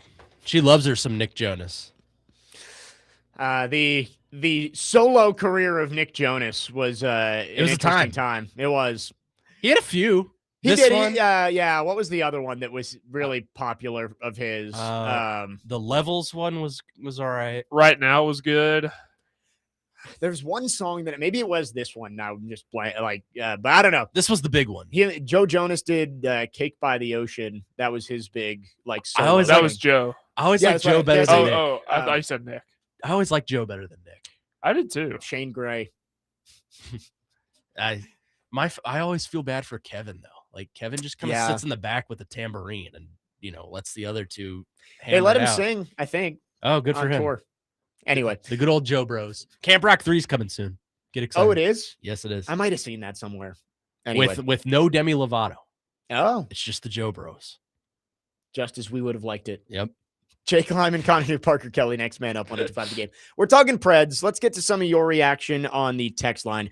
Chip from Mount Juliet says, on the Preds, it's about time they move away from loyalties. We have nothing to show from sticking with the so-called core all these years. Everybody should be fair game for being gone.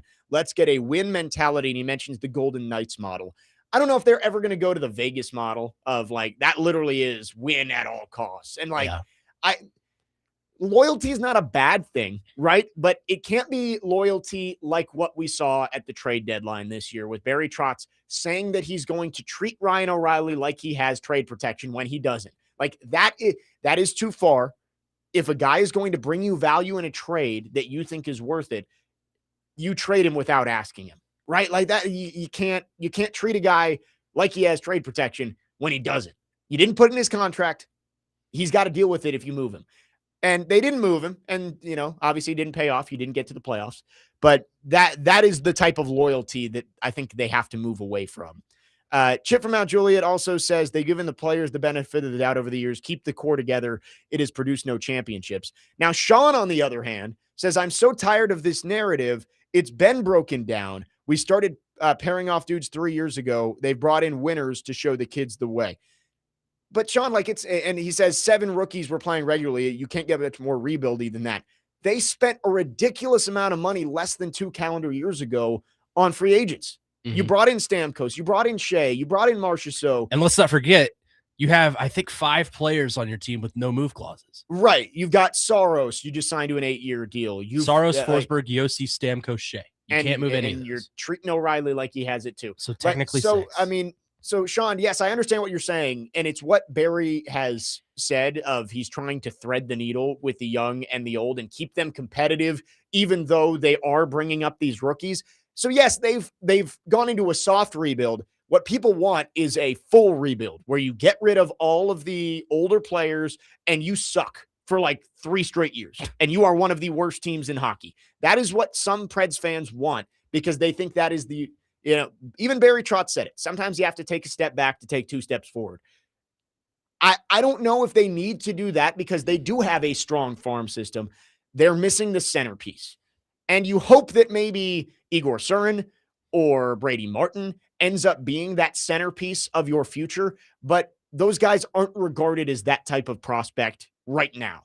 And so that's the rebuild that everybody is talking about, Sean. It's not just playing rookies. It's being bad so you get the elite level talent into your system. Yeah, I mean, they're kind of going, I'll compare them to the Milwaukee Brewers on some level. The Brewers are a good team, and I think we know this locally. The Sounds and the system below them in Double-A, they're regarded as one of the better farm systems in Major League. The Brewers organization as a whole is a well-run organization. Yeah. They're kind of in a similar situation right now, too, though, where they don't have that go-to guy anymore. They had Yelich for a little bit. They thought Churio was going to be that guy. He's been good. He's on a rehab assignment right now. Yeah. I think he's coming here. Oh, is he? Mm-hmm. Him and Andrew Vaughn, both of them. Get out there and watch Jackson Churio. I wish I could have seen that. Maybe I'll go. He was only here for 1 Were you on the call for week. that? No, I was not. Okay. I got Josh Donaldson when he was the Rainmaker. It wasn't a rehab assignment. He was actually on the team, and then they called him up for the playoffs. But yeah, I got to call 2 Josh Donaldson home runs, which was cool. But what I'm saying is they're kind of in that situation where they don't have that go-to guy. And, they're a consistent playoff team, and the Preds have been a consistent playoff team recently, maybe not the past 2 years, but throughout their history, they've been a consistent playoff team. They're looking for that thing to push them over the edge. And I feel like with the GM change, you're probably going to bring in a new coaching staff. You're hoping that's what it is. I don't necessarily believe that's going to be the determining factor, but I compare the two to say they're in similar situations because they're kind of just waiting it out to see if they can find that guy. And, they're still trying to win every chance they get. The Brewers are playing in the best division in baseball right now, in my opinion, in the NL Central. So I think the Preds probably play in the best division in the West in the Central Division. So they're very similar in that aspect. It's a matter of, can you draft well? And if you're drafting well, can you find that one guy to push you over the edge? And neither of these teams have really found it. Yep. So you're hoping that's the case, and you're hoping with bringing in a new GM and a new pieces of your front office that's going to be the case. But right now, I understand the frustration, and frankly, I understand the idea of some guys wanting to tear it down to the studs and just suck for a little bit. Brewers are going to have Jesus Mate soon. He's a top 5 prospect. I hope he comes to AAA. Yeah.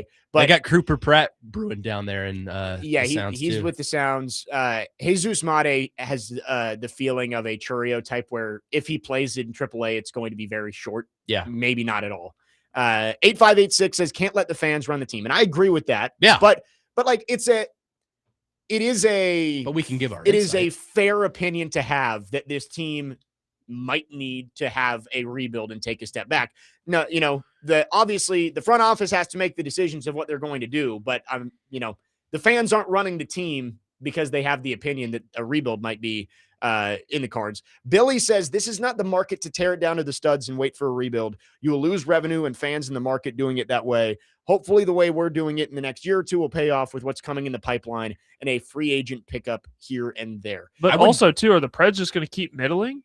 Well, that's the question is like, are the guys that you have coming through the pipeline good enough to get you to being a cup contender? Yeah. Or is it just good enough to keep you around the playoff conversation every year? And that's the debate here is, do you keep going with the path you have now? And maybe you're a second round playoff team every couple of years, and maybe there's a run in there every once in a while. Or do you tear it down and hope when you build it back up, you are a true cup contender? I wouldn't necessarily agree with that, Billy, because I think there are examples in the playoffs right now of teams that have torn it down to the studs and are on to brighter pastures. Look at the Ducks. The Ducks tore it down to the studs, sucked for a little while, had to move some pieces, but now they finally got the right coach and the right pieces that, they're competing in the West. The Sabres, maybe they're a little bit of a different example. Yeah, and that one took 15 years. It took a long time, but now they've got the right coach and they've got Tage Thompson and the right pieces there. So it can be done in this market. It's a rarer case for it to hit as often as it would in other sports, but it can be done. And I think that Preds fans are kind of hoping for that to be the case here. Yeah, and it's not, it's not guaranteed. If you tear it down, there's no guarantee you get that type of player. There's no guarantee that you turn into a cup contender. Look at the Blackhawks right now. They were horrible. They got Connor Bedard, and they still suck. So I can see both sides of it. I do think the Predators, though, on the path they're on, they're probably looking at being a borderline playoff team with the pieces that they have. 615-737-1025 is the phone number. I will say for Billy, though, like the Titans were horrible for a decade. When they got good again, the fans showed up. And I know, you lose revenue. Maybe Bridgestone's not full every single night, but I will say this city embraces a winner. And if you put a winner in front of them, they're going to come out and it'll pay back tenfold. What did we learn from Field of Dreams? If you build it, they will come. Which isn't necessarily true all the time, but it is true for this city. Look at Vanderbilt, for example. Right. Yeah. You build it, they will come. 615-737-1025 is our phone number. Our phone line's driven by WilsonCountyHyundai.com. One more hour on the show. Back into the Titans. An interesting development from Titans rookie minicamp as Robert Saleh just spoke to the media. We'll get to it coming up next. Jake Lyman, Connor Nute, Parker Kelly, next man up. 102.5 The Game.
Final hour on this Friday. Next man up, 102.5 The Game. Jake Lyman, Connor Nute, Parker Kelly. We are broadcasting from the Busy Bee Plumbing, Heating, and Air Conditioning Game Nashville Studios, home of the $99 yearly Beehive membership, where the buzz is always about great service.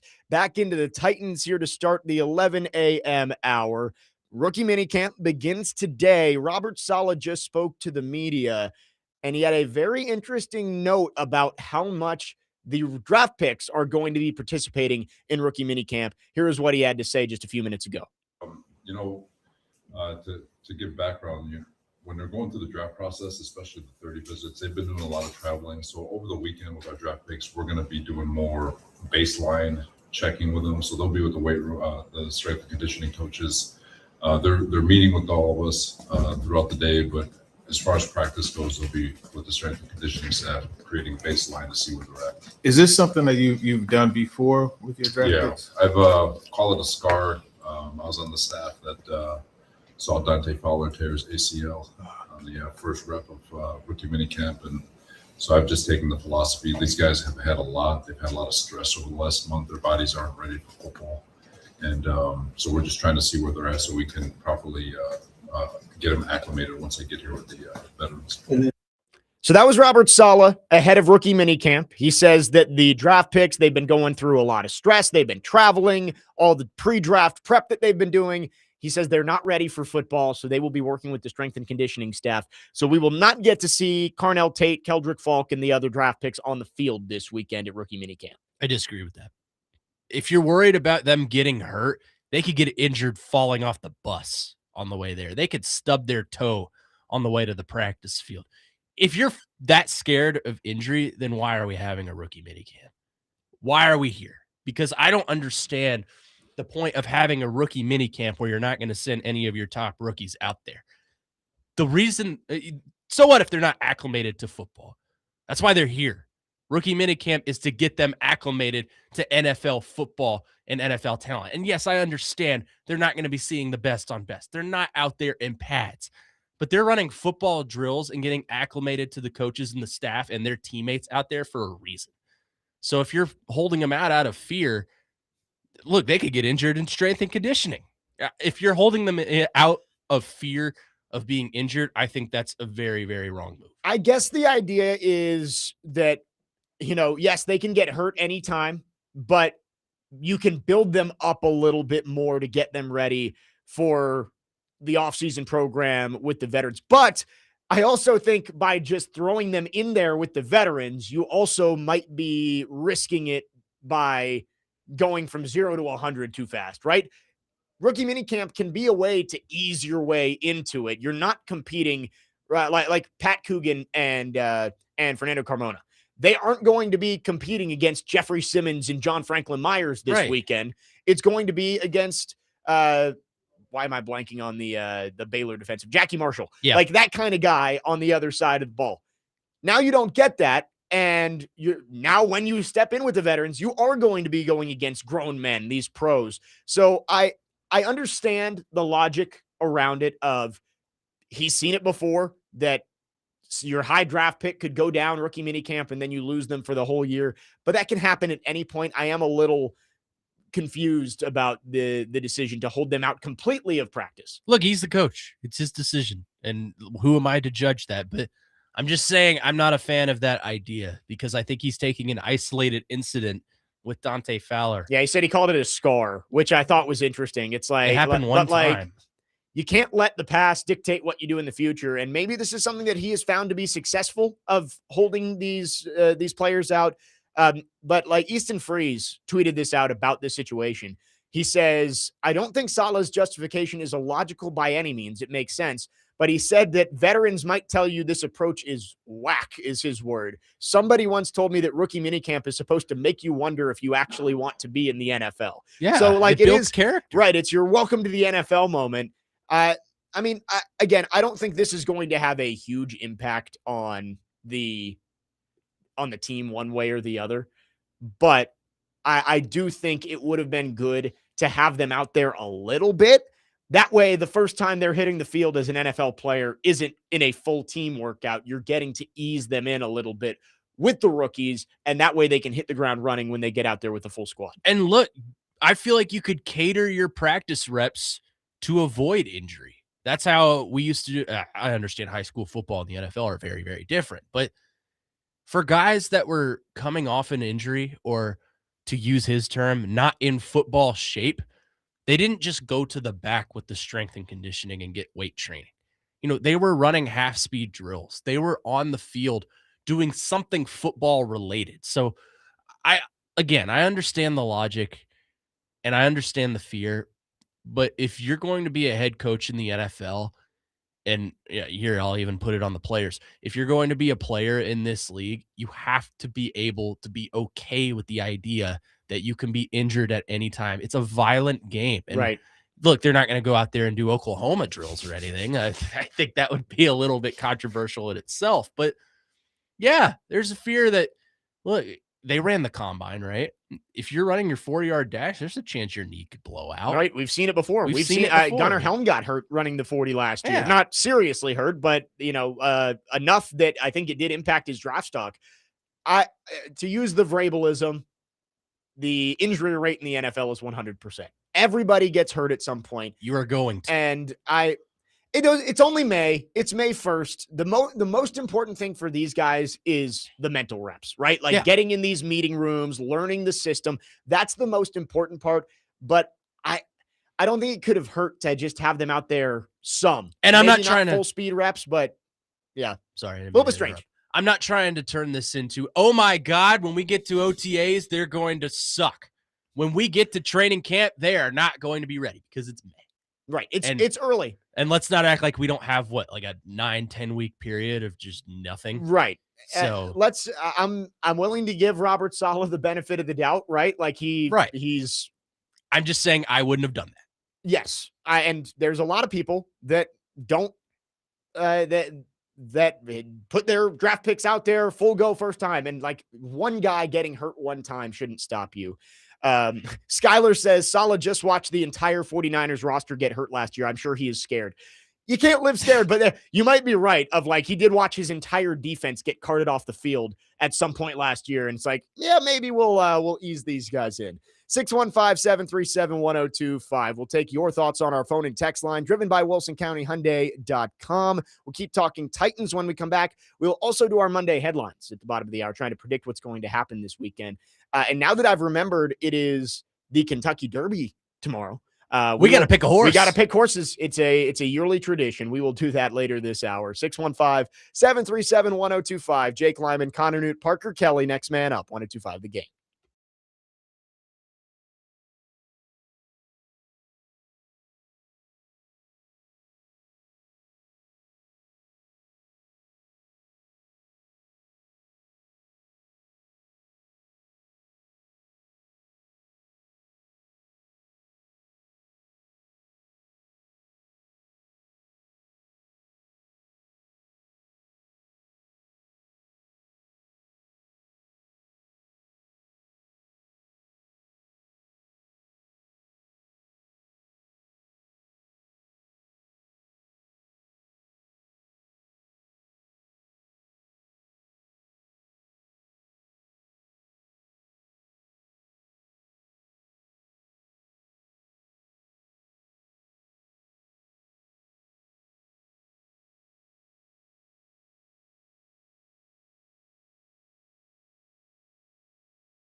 Next man up, 102.5 The Game. Jake Lyman, Connor Nute, vibing in studio. I'm so happy, right? Do you know who this is? This is Sabrina Carpenter. This is early. This is I like Disney Channel. I believe Sabrina. Parker has played this before Has he?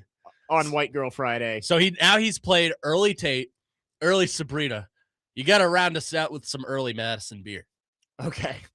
Like that's the trifecta right there. Like, that's the holy trinity. Of By White the Girl way, Friday. the Chattanooga Mocs women's beach volleyball team is up on ESPN2 right Oh, now. Look at I that. saw they've got like a tournament going on ESPN this weekend with that. Beach volleyball, collegiate beach volleyball. Yeah. Will that tournament be expanded as well? Well, it's like a very rare sport. It's basically only the West Coast teams that play it. I would imagine so. Yes, they have the weather Right, and the beach. and Chattanooga for some reason. Yeah, the Chattanooga Mocs beach volleyball. Who would have thought? Most normal Chattanooga experience right there. Of course, they have a beach volleyball team. So Paul Kaharski just tweeted out the veterans participating in rookie minicamp this weekend. There's one name that stands out. I don't even know if I knew the other four existed. Xavier Restrepo. The Strep is going to be participating at a rookie minicamp this You weekend. figured he would. I mean, he got to get his reps now while he can because he ain't making this roster. Lots of tryout players. Let's see. Anybody that I recognize. Cade McNamara is trying out for the Titans. ETSU legend. Yes. Let's see. Brock Rexsteiner, who Scott Steiner's yes, son. Scott Steiner's son, and his brother Brandon played basketball at Virginia Tech for and a his year or two. cousin is a current WWE superstar, Braun Breaker. Oh, I didn't realize that. Yeah. I don't follow wrestling. I do. Power Eccles out of North Carolina. I at least recognize that name. I think he's been on the all-name team for years. Are you sure that's not a Kentucky Derby horse name? Yeah, we were just looking through the Kentucky Derby horses. We'll give our picks at the bottom of the hour. I feel really good about mine. I did pick Mystic Dan a couple years ago, so Yes, he did. I remember see. because I was at a Morgan Wallen concert that day, and I got the alert. I was like, "Oh, damn, Jake got it right." I think I was at that concert too. Were actually. you? Yeah, we were just. I was there the day before. Wow. I think that was the one that day where he didn't walk out with anyone. He just walked out by himself. I was hoping it would be like DeAndre Hopkins or something because DeAndre Hopkins was the day before. He was the day before. Yes. Yeah. on the Thursday. Right. Yeah, I I was went at on the the Saturday. Yeah. Yeah. Wes from Hermitage with a little dad joke here. We're gonna change his names to Xavier Less Reps, though. He's not. I mean, But sorry to break it to you, but he's not making this right. The Titans are going to keep 6 receivers, and I think we already know who the 6 are. yeah, and if they keep 7, it's because they're a good special teamer, right? Like Yeah. you're keeping a 7th wide receiver is just because he's a good special teamer. But I think they're keeping 4 running backs possibly and 4 tight ends. So 4 running. Okay, so it would be Spears, Pollard, Singleton, Khalil Mullins. Carter or Mullins, yeah. Oh, Carter. Yeah, Spe- Michael Carter. I still am not convinced Tajay Spears is on the roster, but we've Yeah. talked about that this week. That's true. How about Jaron Kanik being number 47? That is just your perfect special teamer number for him. I thought Morgan Cox was 47. Maybe he wasn't 47. He's in the 40s though. Yeah. So he's Morgan Cox, he's going to be future Hall of Famer for the Titans. Jaron Kanik. I mean, I think he's making the roster, but it's going to be as a special teamer. Devin and Dixon asked if Chad Powers is trying out. Not that I have seen. No Glenn Powell out there. Who was Keanu Reeves in? Yeah. John Wick? In the replacements. Yeah, replace. What's his name? He's like the superstar quarterback. Yeah. Shane Falco. Yes, Falco. Yeah, Shane That's right. Falco. That's right. One of the great movie quarterbacks of all time, right up there with Joe Kingman. Heard Alan Richardson might be out there as well. Oh, Thad Castle. From Blue Yeah. Mountain State. Yeah, Thad Yeah. Castle. I mean, he does hit people in Nashville apparently. But that was self-defense. Anyway, Thanks for clarifying. I don't want to, everything is allegedly. What I Innocent want to till get proven guilty. to. Oh, news yesterday. Peter Skronsky, no surprise, got his 5th-year option picked up. And I think he's in for a pretty big payday coming up over the next few months. He should be. He's going to get paid towards the top of the market among guards. What is the top of the market right now? Well, I mean, contrary to what YouTube will tell you, he's been a very good player for the Titans. And, the conversation was, are you going to get the value you want from a guard at number 11? And Yep. it took a little bit, but I feel like he's one of the premier guards in the NFL right now. He played like one last year. At least And last year's play. I agree with you that when you take a guard that high, you expect Quentin Nelson. Right. Ish. In the ballpark of Quentin Nelson of that guy stepped in, he is my left guard for the next 10 years, and he is an all-pro. Like that's when you take a guard that high, that's the expectation. And Peter Skoronski, he wasn't that for the first 2 years, but he's developing into that type of player. He's going to get paid. The Titans haven't had a first-round pick pan out since Jeffrey Simmons. So I think that they're going to make sure they keep Peter Skoronski in the fold. Right now, the highest paid guard in the NFL is Tyler Smith at 4 years, $96 million, 24 a year. Right behind him is Trey Smith, VFL. 4 years, $94 million. I would guess Skoronski ends up in that range. Like 4 or 5 years, right around $24 million a year. Which is fine. That's good. I mean, you're anchoring down a franchise player for the next 5 years. Yeah. That's fine. I think that's what you kind of expect. He is, he's a very good player at a non-premium position, but guards are becoming more valuable to teams because teams are starting to rush from the inside. They're trying to collapse the pocket so that guard, center, guard triangle is becoming more important, and teams are paying players as such. And he's important too because he plays on the left side. And right. Cam Ward's a right-handed quarterback, so he's protecting that blind spot of Cam Ward. So, yes, and he does it very well. And you need to find him a long-term running mate. You got to find a left tackle in the draft. But that seems to be a next year problem. You've got Dan Moore there for now. A year from now, the Titans are going to have to make this same decision on J.C. Latham. And as it stands right now, I think I would pick up the 5th-year option on Latham, but it would be a conversation. I think the growth you saw at the end of last year makes you feel good about it, but this is just such a massive, massive year for J.C. Latham. We touched on this in the first hour of like, you took him 7th overall. You passed on Brock Bowers to take J.C. Latham. He has to be a stalwart on the right side of your line for the next close to a decade. Yeah. And he hasn't proven that yet. As we talked about with Peter Skoronski, heading out of year 2, he hadn't proven it. Latham needs to be good this year. Not just, oh, he's getting better. He's looking good at times. He needs to be good, and he needs to be consistently good this season. Well, 2 factors that play into that. One, he's got to stay healthy, and that was kind of a concern for him last year. He was kind of in and out of the lineup for the first couple of weeks. And 2, he's got to stop the penalties. He's got to stay disciplined. There were tons of times last year where it felt like the Titans were getting momentum moving down the field on a drive, and then a J.C. Latham false start. Yeah, the penalties were tough, especially pre-snap. It was bad. Like he would either have a false start or he'd get caught with a holding, which holding happens. I understand that. But false start is something you can easily control. Just watch your footwork. And that's like day one of, look, I've never been a right guard or a right tackle in the NFL, but I would imagine that's a pretty fundamental thing that you can control. So that's something he's got to be on. You're right. He cannot be mediocre this year. He has got to be good. Yep. And a good at least. Well, and I would like for him to be great. It starts with being healthy. Yep. Last year, similarly to Skoronski, his rookie year, he had the appendicitis and like lost a bunch of weight. Yeah. So like I think that stunted his growth a little bit. And I think the hip injury for Latham in week 1 did stunt his growth a little bit. And we saw him start to break through that ceiling at the end of the year. Can he come to camp ready to go and be a franchise right tackle this year? John on the YouTube chat says, let's not forget Peter was drafted as a left tackle and played that his rookie year and later transitioned to left guard. He did not play left tackle his rookie year. But yes, he did play it at Northwestern.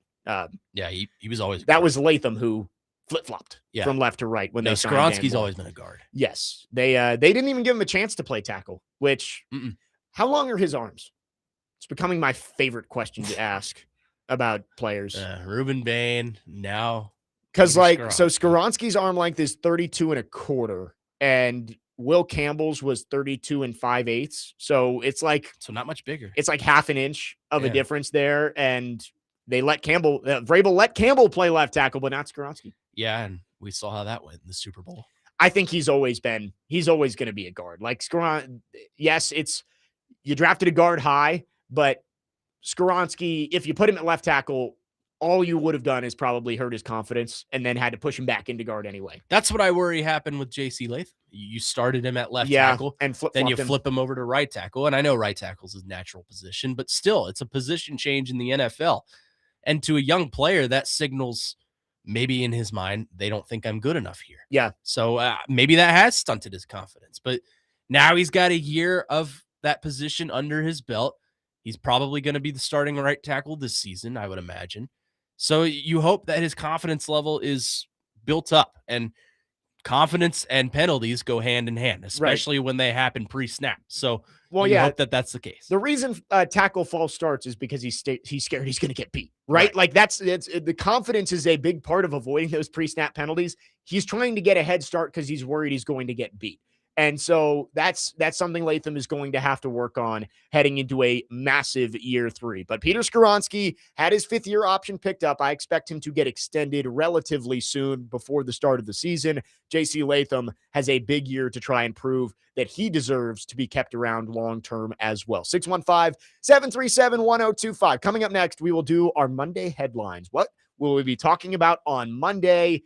And it starts with the Derby. We're picking horses when we come back. Jake Lyman, Connor Nute, Parker Kelly. Next man up, 1-2-5 the game.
Next man up, 102.5 The Game. Jake Lyman, Connor Nute, Parker Kelly. 30 minutes left in the show on this Friday, and it is time to try and predict what's going to happen this weekend in sports with our Monday headlines.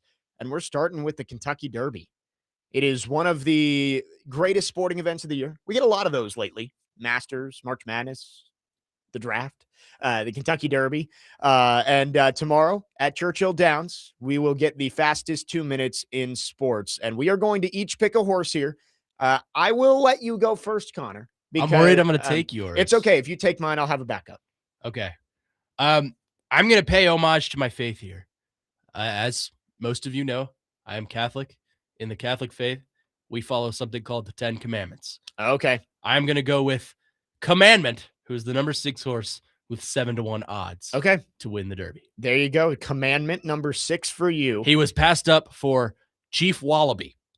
I had a couple. There's some good names this year. There are some good ones. I like Full Effort. I think that's a great one. But and he got scratched actually. I am going with the number 9 horse, the Puma. I knew you were in that range. I thought that's just a great name for a horse, the Puma. So he is. Get it? Because he's a horse. Yeah, he's not a Puma. He's a horse. Yeah. 10-1 for the 9 horse, the Puma. That is my pick. Parker, do you have a horse in mind? Oh, yeah. Are you going with the favorite, though? I'm going with the favorite, baby. Give me Renegade at 4-1 odds to win the 2026 Kentucky All right, Derby. he went with the favorite, the number 1. You know the favorite never wins this, right? Until this year. Yeah. I feel like we're going to commercial in the NFL draft. Did you notice how often they played this song? I get it. They were in Pittsburgh, but man, I was getting tired of Renegade by the end of last weekend. Well, it got to the point where I was working on Sunday and I kind of just kept the volume on just so whenever I heard the pick, I would hear the bump music underneath, like all the highlights. It just made me feel like I was being productive.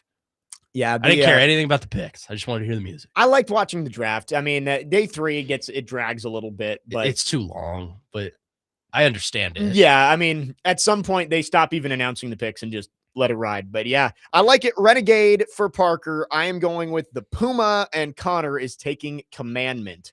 I've got the longest odds there of the 3 of us.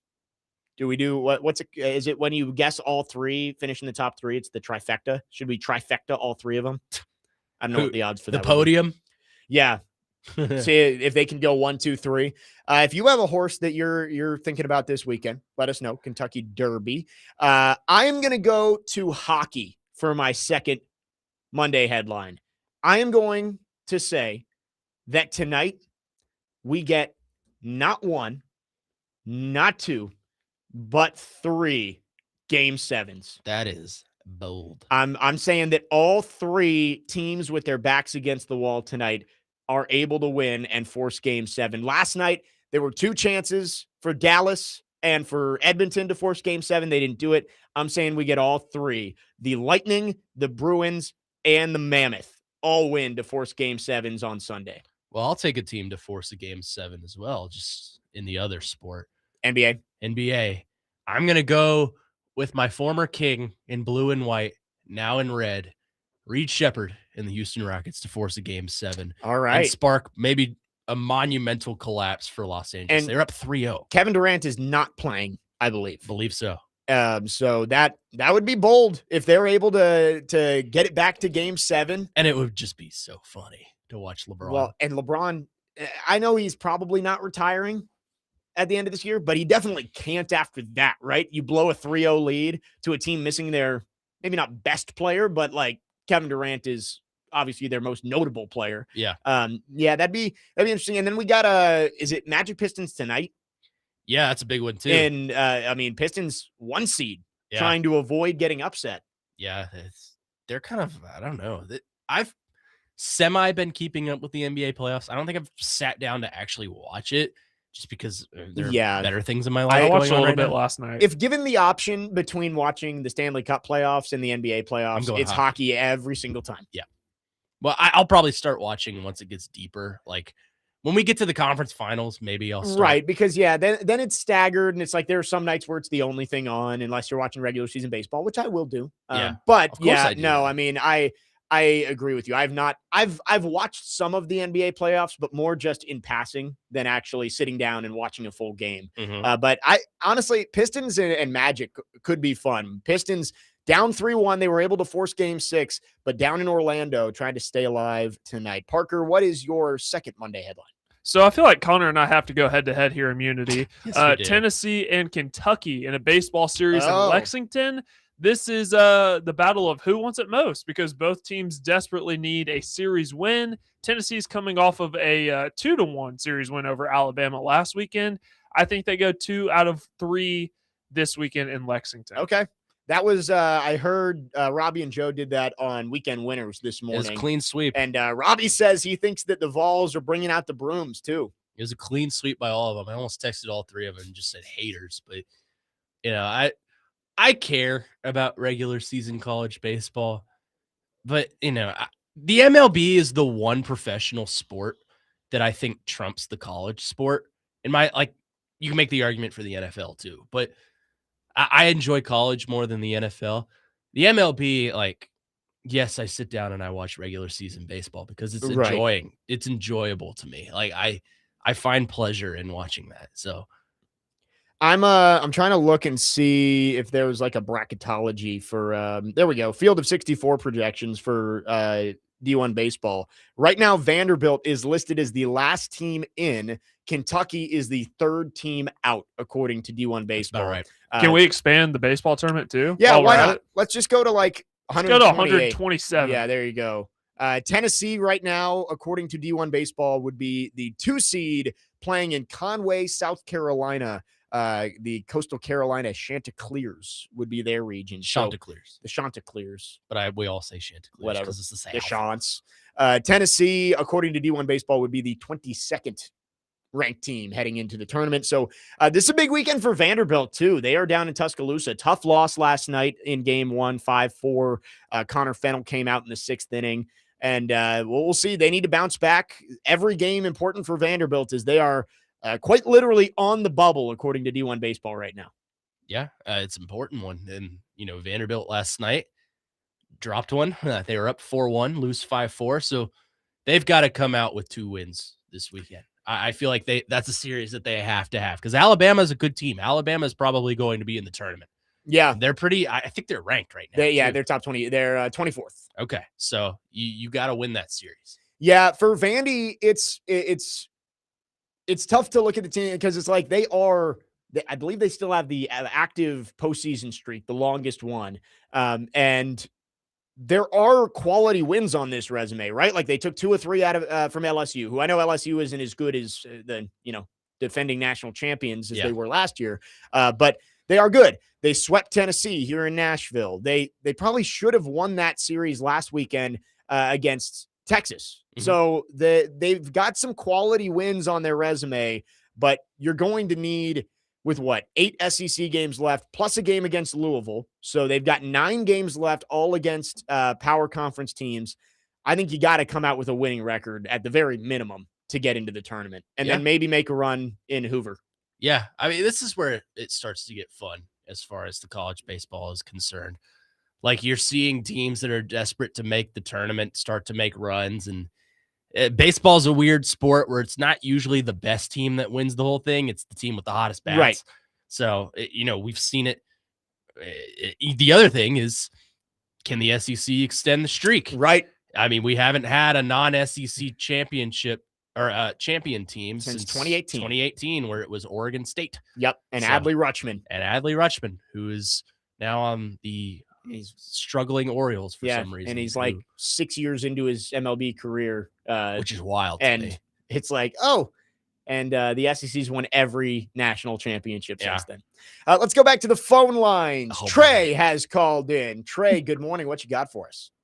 Good morning, guys. How y'all doing? We're doing great. Better now. Hey, I just want to say that, we put a whole lot of stock in Cornell Tate, and we also put a whole lot of stock in Cam Ward.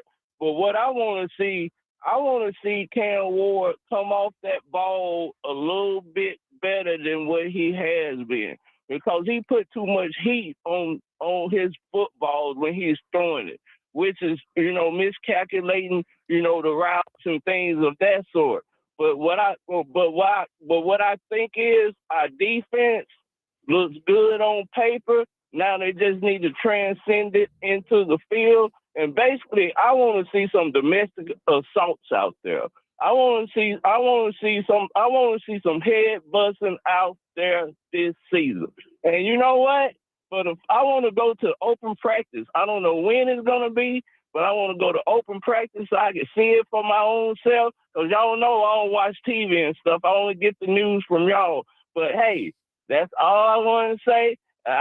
Y'all have a blessed day. And y'all take care, and I'll talk to y'all tomorrow. Thank y'all.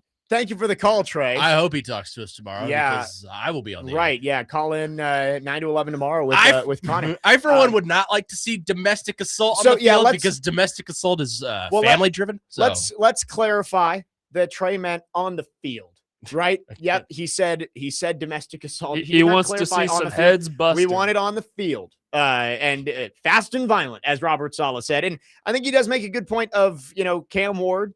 It's always coming off the football, right? Can he put some touch on it, too? Yeah. So getting his hand in the dirt, coming off the football. Appreciate the call from Trey. 615-737-1025. If you want to join the conversation, our phone and text lines driven by WilsonCountyHyundai.com. We got one more segment. We will wrap up the show after this. Jake Lyman, Connor Nute, Parker Kelly, next man up. 1025 The Game.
Next man up, 102.5 The Game. You're continuing a tradition. I don't know if you know this. The last person that got married, I was the producer, and I played the wedding march for them. Is this the wedding? No, isn't the wedding march the dun dun dun dun? This is this is when we're all going to be sitting down, and I'm going to have. Oh yeah. I'm going to have like 2 beers in me because of cocktail hour. Cocktail hour is after the ceremony. Damn it! Do you not know how weddings work? I have been to like 2 weddings, neither of which I could drink at. So Yes, this will be the first wedding I can drink at. So I will be getting married tomorrow. Very excited. It's came up quick. Like I've been engaged now for a year and a half. So crazy stuff. And do you notice this? This dude's playing the Avengers theme. oh, he is under you. So this was actually Angie and I's. Did you her use this? walkout song? Yeah. That's freaking badass. I went It's to perfect. I went to a wedding last year where they had like the piano version of Levels by Avicii playing, and she came out. I was like, that's a weird one. I was like, this is crazy that you're playing like piano EDM music as you're going as you're appearing to go down the aisle. But So you are my 3rd wedding. I will show up in a t-shirt and shorts. I will object, and great. you're gonna deal with it. See, It should be me in that dress. So her stepdad is doing the ceremony. I actually don't know if he's going to ask for any objections, but I will be I will prepared. make my own objections. Nah, don't you worry. Me and Nick Frazier sitting in the back. We're gonna be like the 2 guys from the Muppets to just heckle everything. Yeah, the guys up in the booth. Yeah, that's us.